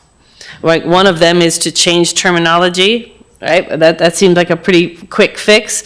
Others seem like they are much more complicated. And what I want us to be careful of is that we don't move at a speed that makes it to where our staff is not able to give us comprehensive feedback on some of these much bigger issues. Because, like I said, some of these are easy to knock off, it looks like. Some of them are probably mid-range. Some of them are a lot deeper. I agree that we need to address this as a crisis. It is a crisis, and I appreciate this work. And I think what I'm hearing across this body is that there is interest in all of this. And we want to look at all of these items. And I would agree to that. I definitely want to look at all these items. I also want to be mindful of the reality of what our staff are looking at. And so what I'm wondering is there a way to break this into essentially two chronological phases? What are the things that are maybe the most important? What do we think have the biggest ability to lever change, and do them in two sets? And I guess my question back to staff is, to what extent would that assist you in making sure that you can juggle the review of these potential changes with your existing workload? Thank you for the question. I think that code drafting in itself is really one piece of the amendment process. I think work that counselors do to draft that code would be very informative to shape what the priority goal of the code changes are. But in developing codes, typically it involves a community engagement process where we explain proposed code changes to residents, developers, get their feedback on it, then an iterative process with the legal department for review to ensure consistency with state law. Subsequent to that, you're in a position to draft legal findings to ensure that code amendments hit each of the statewide goals. So the code amendment process is first and foremost to direct what we're doing, but it doesn't conclude the action. So, we adopted a code this evening. We still have two steps, and then legal findings to come back to City Council for adoption, and then send that to LCD for review. So it's a long-winded way of saying I am a bit concerned about if we are to tackle 18 different code amendments within a short period of time, that staff's current planning capacity and long-range, that type timeline would likely mean that we'd either be in a position of having incomplete materials that are subject to challenge, or avoiding the due discussion in terms of what are the implications of passing something that may or may not have negative impacts. We want to explore those. So I would think that with our existing workload, our primary goals right now, I mentioned current planning, they're on a state mandated timeline. We're not subject to amend those or put off applications, nor do I think that's the will of the council. We are looking at the transportation system plan. I know that's primarily Public Works, but the Planning Division is responsible for all public engagement. And again, that's already kicked off and starting. So those are what we were assuming using our available time on at this point. Overtime is a possibility in order to work to respond to the 60-day timeline put forward. I can't speak to legal's capacity in the next month or so to do that review process. But I do think that, as I mentioned before, priority from council as which of those items do you think is the most pressing would be helpful, as opposed to coming forward with the entire list and a list of unsorted code amendments as prepared by Councilors Dale and Sherrill. So I wonder if, and then this would be a question to the two of you. What would it look like for the two of you to essentially put these in priority order? And I would be fully comfortable with the two of you determining that order. I don't think that needs, for my part, the council doesn't need to identify that priority order. But to put that in a priority order and then have essentially a strategic decision about which ones you want to move forward first. And that might be a combination of which ones have the biggest leverage and which ones also might be the easiest to check off the list, right? So in consultation with staff, kind of come up with that kind of a plan, and then focus on maybe those initial 4 in the very short term, and then alongside it, if this council is determining that this is an emergency, then that allows us to open up some other potential funding options, correct? So if we put out a call now for contractual assistance, we could have it in place within a couple of months, at which point we would tackle the remaining list. Is that something, well, my first question is to the two of you. How does that strike you? That sounds exactly like we've always done things, and we get the results that we've always gotten. And I believe that these are paired together, 16, and they're all important. They're all clear and objective. And I would argue with staff a little bit of kind pushback, that they're fairly well organized. They're related to the chapters where they can be improved. And it's not going to be popular. It's not going to be a popular thing. I think that the process is the same length, whether we do it 4 times or whether we do it once. Any of these amendments are going to need to have the same noticing. The major work is just getting the draft to DLCD to start it. This is before it even goes through the washing machine of the Planning Commission and before the neighbors get to weigh in. And I might remind you that we spent some time tonight talking about why the population of this state no longer sees it necessary to notice the neighbors or to let neighbors go to a planning commission. I'm not saying that that's right, but that's what's coming. So I would push back on the timeline of breaking them up. We're just going to have to do the work multiple times. Would you argue with that? You can put together your microphone. Thank you. You can put together a full package of Chapter 18 amendments that deal with various sections simultaneously. So I'm not arguing with that. I do think that some of the sections that have been identified in your list have broad community interest. The solar ordinance specifically. What we don't know is whether that would trigger a Measure 56 notice where we'd have to notify every property owner in the city about the potential hearing. In doing so, that's a budgetary issue as well, in terms of sending direct mail to 10,000 properties. But nonetheless, I think that it can be done. The issue in terms of contractor to do it, I don't think the timeline works in the accelerated fashion that you're looking for, just to issue a request for proposal, get consultants that would be willing to provide those services would typically extend at least 60 days, I assume, to get those responses and make a selection. Go ahead, Councilor Shaw. Thank you for that clarification. Extensive research into the solar ordinance would actually show with state case law that it's an upzone, not a take, and a zoning designation is not actually a property right. It can be removed. But I hear you, and if that is the sticking item, would you have the same opinion if that one was removed? I do think that one should have broader community input. I do think some of the others could be addressed as policy changes and not necessarily codified in code. But again, I have not had ample time to review the materials and provide an analysis of each.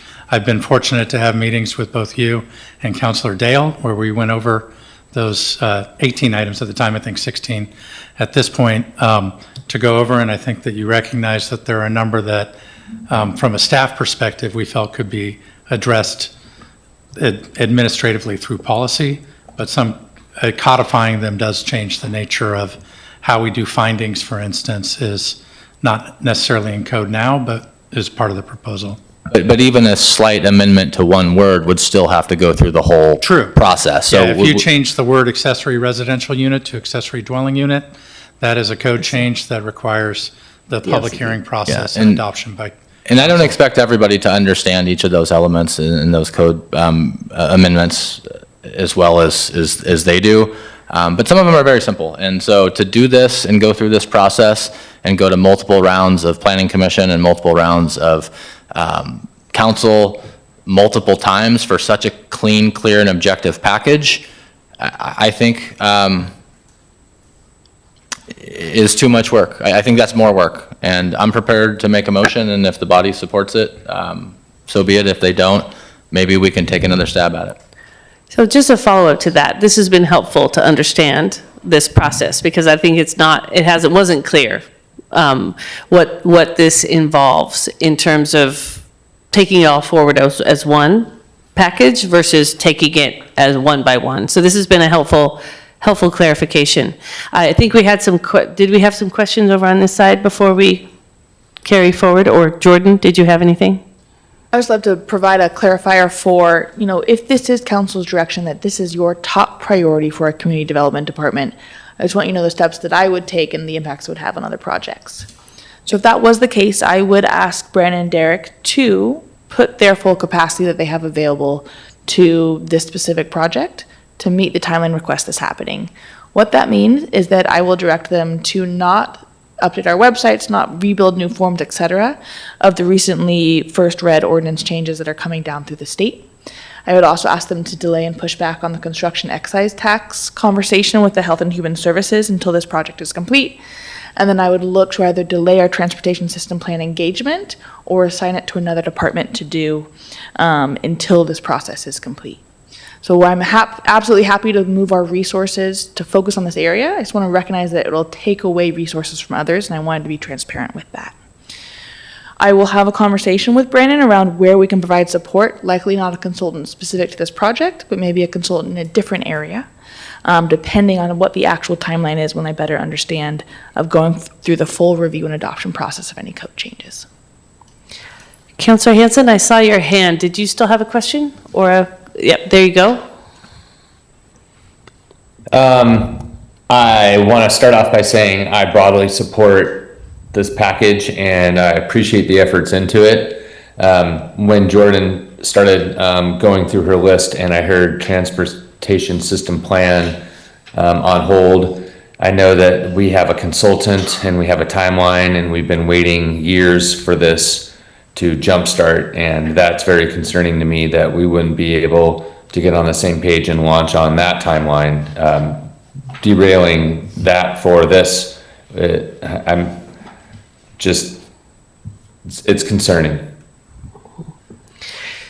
So another question that I have for our two counselors who put this package together, is there a particular point around the 60 days? I know you want to move quickly. We're hearing that there's a pretty significant time strain for the review that it would require. Is there something we should know about the 60-day goal? I would let Brandon answer that question, but there isn't a 60-day goal. I mean, breakneck speed could be end of November, but the clock that is important is once the draft language is put together and it's been approved by staff and it's been approved by legal. My understanding is at that time it would be uploaded on the DLCD portal, and we can't schedule a public hearing at a planning commission meeting until 35 days after that. So there's the 60 days there's no 60-day mark. We could take as long as we need to. In theory, we could take years to get the language to DLCD that starts that 35-day clock, and then we would call a public hearing, and after that public hearing, it could come back to council for the first reading. And most of this I've learned recently from Brandon, so I don't want to talk like I'm the expert. Maybe he can weigh in. No, I think you got the timing right for the minimum notice requirements. I also appreciate in our conversations the frustration that you've expressed in terms of a long deliberative process to develop code to come to City Council 6 months after it's initiated. But there is no, the urgency, I guess, on these changes relates to wanting to make changes that facilitate housing development. It's not an urgency being imposed like the mandate for state-required land use changes that have to be in effect by a date certain. So this is a council's direction in terms of what speed we move forth on these. Is that fair? That is fair. Yeah, that is fair. And for fairness to staff as well, I've been corresponding with him. What is the quickest way we can legally do this? I would also note that we've been on the look ahead for multiple months. I brought one of these elements up at a December last year meeting, and it went to committee. It was decided at that committee that it wasn't a priority of the year. It's, in my opinion, the second most affordable housing type in the city behind renting a room from your friend. And I'm not going to die on this hill tonight. I'm okay to stand up and say that affordability and housing production is not our very first priority. But if we say it is, like, we're going to have to do some work. That's it. I don't think anybody is disagreeing with that. I think what we're trying to figure out is how do we actually get this done and get it done well in the speed that we want to see it. And I'm not hearing anybody say we're not interested in this or we don't want it to move quickly. My question to you was about the element in the council communication that says that council directs the community development department to return within 60 days with proposed code amendments. And I was wondering if there is a particular reason behind that 60 days, because what I'm hearing is that it might not be able to be turned around quite within 60 days, but if we tell staff 60 days, then, if we're creating an impossible situation, given the other things we don't want them to set down. That was my question to you. My motion here is going to ask for it before 60 days. Okay. All right, so other questions? Councilor Bloom? I just want to say, if I had to choose this as a priority over transportation system plan, things like that, I mean, we're talking about, it's a couple of months. This is a huge deal. So I will support whatever motion comes forward, and I think that we just got to do it. Just get it done, because, we drag our feet. Okay, any other questions? Okay, the floor is open for a motion. Councilor Sherrill. Thank you, Mayor. I move to direct staff to prepare the draft concepts from tonight's council packet document entitled AMC 18 Code Amendments to Support Housing Development, with the exception of items 5 and 11 into ordinance form, and submit to DLCD on or before September 17th, 2026, and simultaneously schedule a public hearing at the November 10th, 2026 Planning Commission meeting, and bring first reading of a draft ordinance containing the aforementioned concepts back to council at the November 17th, 2026 regular business meeting. Second. Councilor Sherrill. Yeah, thank you, Mayor. Again, this is a bold move. It's a really tight timeline, and we're going to see how good we are and see how it ends up. I am very thankful to staff, and I'm sorry that we're putting so much pressure on you, but I think that when we get out the other side of this, we'll be glad that we put in the effort. Councilor Bloom. Yeah, thank you. I also understand, and I think that, we talk a big game about how we want to do housing, and I mean, we've been doing this, well, Councilor Kaplan, Dale, and I have been doing this for, almost going on 4 years, and we haven't seen a lot of things that actually can move the needle for developers to start building needed housing. And so I think that it makes sense for us to prioritize this. And I also want to say that we need to, those of us that are going to be here anyways, need to remember the requests from community development for more support. So even if it goes through the budget officer and they decide not to prioritize it, we need to be prepared to come back and fill those positions and put some support behind you. Other discussion? Councilor Dale? Thank you. Yep, I just wanted to say thank you so much, and we will be sensitive to that through this process. Very much looking forward to seeing how progressive and proactive and how we can move as leaders in this, but we will be sensitive to how this progresses and will adapt as necessary. Councilor Duquesne. I will be supporting this, and I am grateful that you two brought it forward, and we have the ability to make this happen. And what was said earlier, how often have we said housing first? We don't get to yes. There's always barriers. I mean, 2 bienniums ago, I asked if we could look at some of the antiquated permits and some of the things that were on record. Never happened. Something that Councilor Sherrill brought up, how this has been out there on the look ahead and never getting on the agenda. Like I said before, I don't want to see another missed opportunity. This is here in front of us. I say we move forward. It's a good thing. I support this. And let's get the houses built and let's get growing, because we are going to miss the mark if we don't. Councilor Hanson. Yeah, thank you, Mayor. Oh, wow. I really want to support this because the list is, it's got good content, and I think it could move the needle. But when Jordan said that we would have to put the TSP on hold for this, and then Councilor Sherrill accelerated the timeline even more, I just feel like we're being bullied, and I can't support it. I think that the TSP has been years in the making. It has a way bigger impact on the livability and the sustainability of our community. This is an artificial timeline that we're putting out there, the 60 days or 30 days.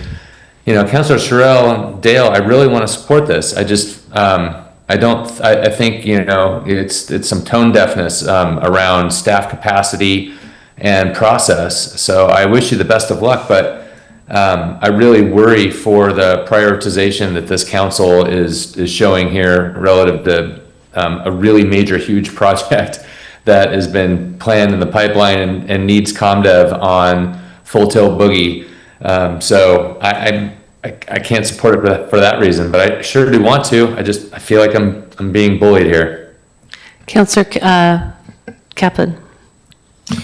Yeah, I mean, I appreciate, as I said before, I appreciate the work that Councilor Sherrill and Councilor Dale have put into this. This is a really impressive list of changes, and I think it's got a really good opportunity to move the needle. I'm concerned about the realism of it in terms of meeting these time frames. I think it's probably not realistic, but I don't really know. I don't really know I've heard some statements that we could do it in 7 days, 15 days, did it overnight, did, you know, all these things. I mean, I don't have any ability to really evaluate that sort of thing. It seems like a little bit of a lot of rhetoric and not so much realistic, evaluation of what it takes. I'm willing to support it, but I think that we should be willing to recognize if staff comes forward, if staff comes up a bit short, and say, well, actually, you know, I think Councilor Dale said it, we may have to make some adjustments as we go along, and then see how that works. I think all of these things are really important. I don't think that we're recognizing with clear vision what the limitations are and what else may fall, but I'm willing to support it and see what happens and make the adjustments that we may need to as we go forward. Jordan? I just wanted to offer a clarity before you all make a motion or take a vote on this. When I reference the TSP, I will be delaying ComDev's involvement in the TSP process. For the other elements of that project moving forward, we'll move forward as best we can without their participation. I also want to emphasize, since the timeline has changed from 60 days to 30 days, that we do have planned attendance of Brandon and I believe Derek as well to our planning conference as part of their professional development in this timeframe window, as well as some vacations. I will be maintaining those planned events scheduled too, so I just really look to you, Councilor Sherrill and Councilor Dale, to be cognizant that 30-day window is probably closer to 2 weeks for staff time that we have available. So whatever we can do to support that process from the staff lens will be appreciated. So that was actually going to be one of my conversations. We have professional people here. Professional people often have things in their calendar, and they have things that take them out. Sometimes it's expected leave, sometimes it is a conference. What I didn't hear was anybody ask our staff if the 30-day timeline was significantly different from the 60-day timeline after the staff told us that the 60-day timeline was going to be difficult. So I share support for this. I share support for moving quickly on it. And I think it's important that we recognize that there is a power differential here. And when this body says to prioritize this over everything else and make it happen by a certain date, we may feel like there is a little bit of flexibility in that date, but that is not how it comes across. And we need to be really careful about what we put on people. And is it so critical that it happens in 30 days versus 60 days?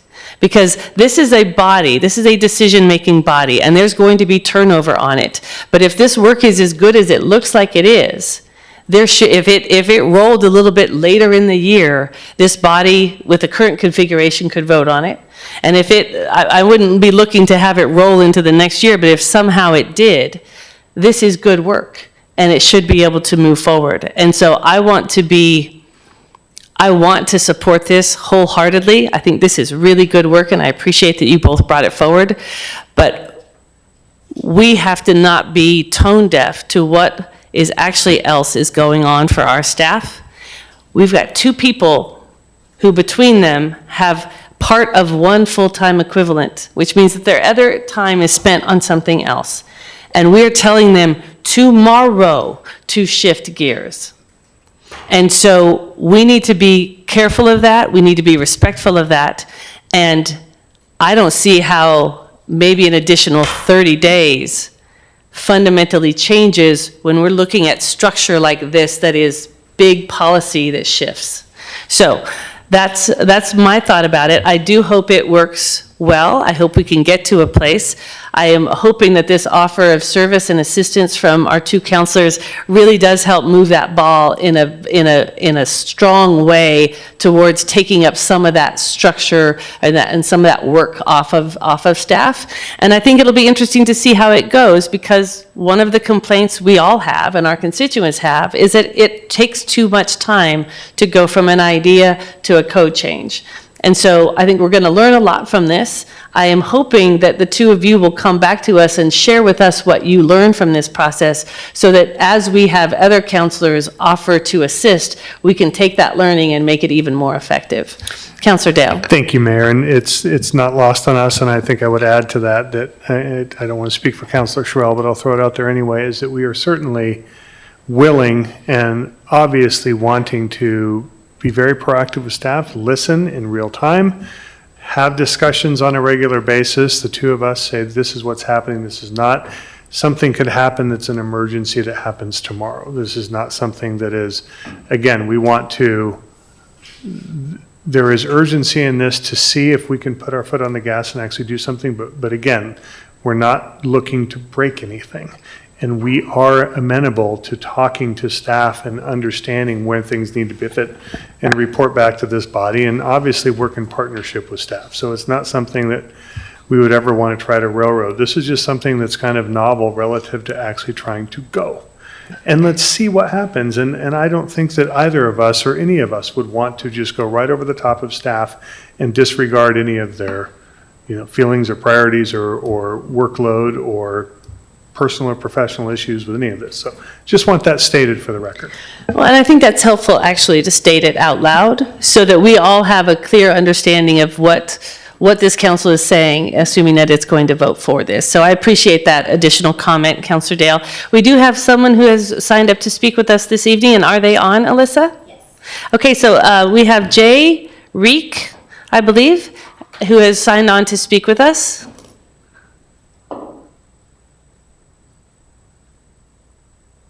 And then I believe Councilor Hansen has his hand up as well. So we'll take Jay Reek first. Oh, nobody is, do we have, look under the attendees? I think it might be under attendees.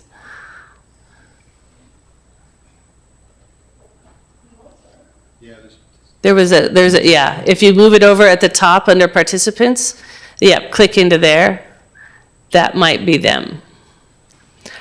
So Jay Reek, are you there? I am. Thank you for figuring that out. Appreciate it. Great, you'll have 3 minutes. Please tell us your name and the city in which you reside to start your testimony. Thank you. My name is Jay Reek, and I live in Ashland. I wanted to thank the mayor and the councilors for listening to my comments about this section, Chapter 18 Land Use Code Amendments. I just want to point out a couple things, and one you guys are discussing at length. The first one actually is that I'd like to point out that the Planning Commission is already separately considering the specific issues of the flagged driveway grade referenced in point 9 after the substantial public testimony in opposition to the proposed flagged driveway grade code amendment. So I think that's one thing that's thoughtful to be aware of. And the other thing is, I think there's been great and thoughtful discussion from the mayor and councilors Kaplan and Hansen about the reality of the load of the community development team already and the impact that this would have requiring them to set aside their other important work and other important priorities already established by the city and expected by your constituents and our neighbors and our friends. So considering these points, I would just urge the councilors to oppose adopting this new directive to the city staff as it's currently stated. Thank you very much for your time and service. Thank you. So if there is there any further discussion? I think, no, it's still the iPad. That's still. No, it's the iPad. It's the iPad. It's, oh, it's, Councilor Hansen, do you have any final comments? No, I don't have anything to add. Okay, thank you. Yeah, it was the iPad. Okay, so any further discussion? Roll call, please, Alyssa. Duquesne, Yes. Hanson, No. Sherrill, Yes. Dale, Yes. Bloom, Yes. Kaplan. Yes. Motion passed. Great, thank you. We are now to the end of our evening. Under our motion to suspend the rules, meeting is adjourned.